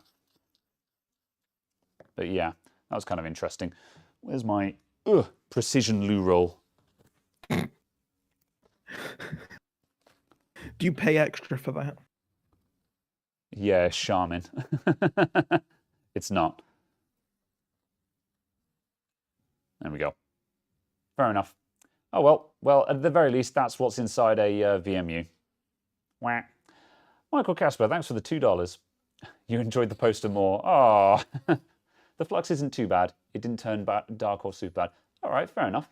Yeah, groovy. Could you not connect botch wires under the chip? It's probably doable, but it requires someone with more talent than me. It requires someone with more talent than me to do that. So yeah. However, I will put all of that to one side, and I might try and put that chip on another VMU and see if we can get the data off of it that way, just for funsies. The VMU died from corrosive neglect. Yeah, basically that. You know, I put away my Dreamcast in a box, and it sat there for 17 years. And when I came back to it, the button cells had leaked out. I've never seen a button cell leak though. So, but yeah, it can happen. It can happen. I'll put the LCD back in. Heck, I've no idea which way up the LCD goes. Yeah, we'll find out another time. I'm going to just flip all of this inside the case just to make it assembled. Whoop. Put that in there. Put that in there. Anyway, right, we're going. We're done. We're off ski. There we go. Vaguely reassembled. Thank you for tuning in, everyone. We are syncing. We are. Yeah, we are syncing. Right. Podcast splits. Thank you for tuning in, everyone. We will be back next week, as usual. Same bad place, same bad time. I will thieve. I'm kind of sad about that. I was really looking forward. This was just supposed to be putting some new button cells in my VMU and going, haha, look at that. It's got my old saved games on it. But we kind of went into other places today. But anyway, thank you everyone for dropping by. We'll be back next week as usual.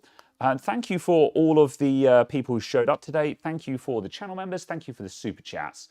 Yeah, we'll see you guys next time. Thanks for streaming. Yeah, that's that. Should have removed the batteries before putting it into storage next time. Well, maybe next time I've got a Dreamcast that I'm putting it into storage, I'll remember to take the batteries out of it. I'm sure everyone does that. Right, that's it. We're off. Thanks you for tuning in, everyone. I'm going to hit stop streaming now. Cheery bye. Ciao. If I can find the live streaming board, there it is. Ciao, everyone. Toodles. Au revoir. Wah. Farewell. Goodbye. End.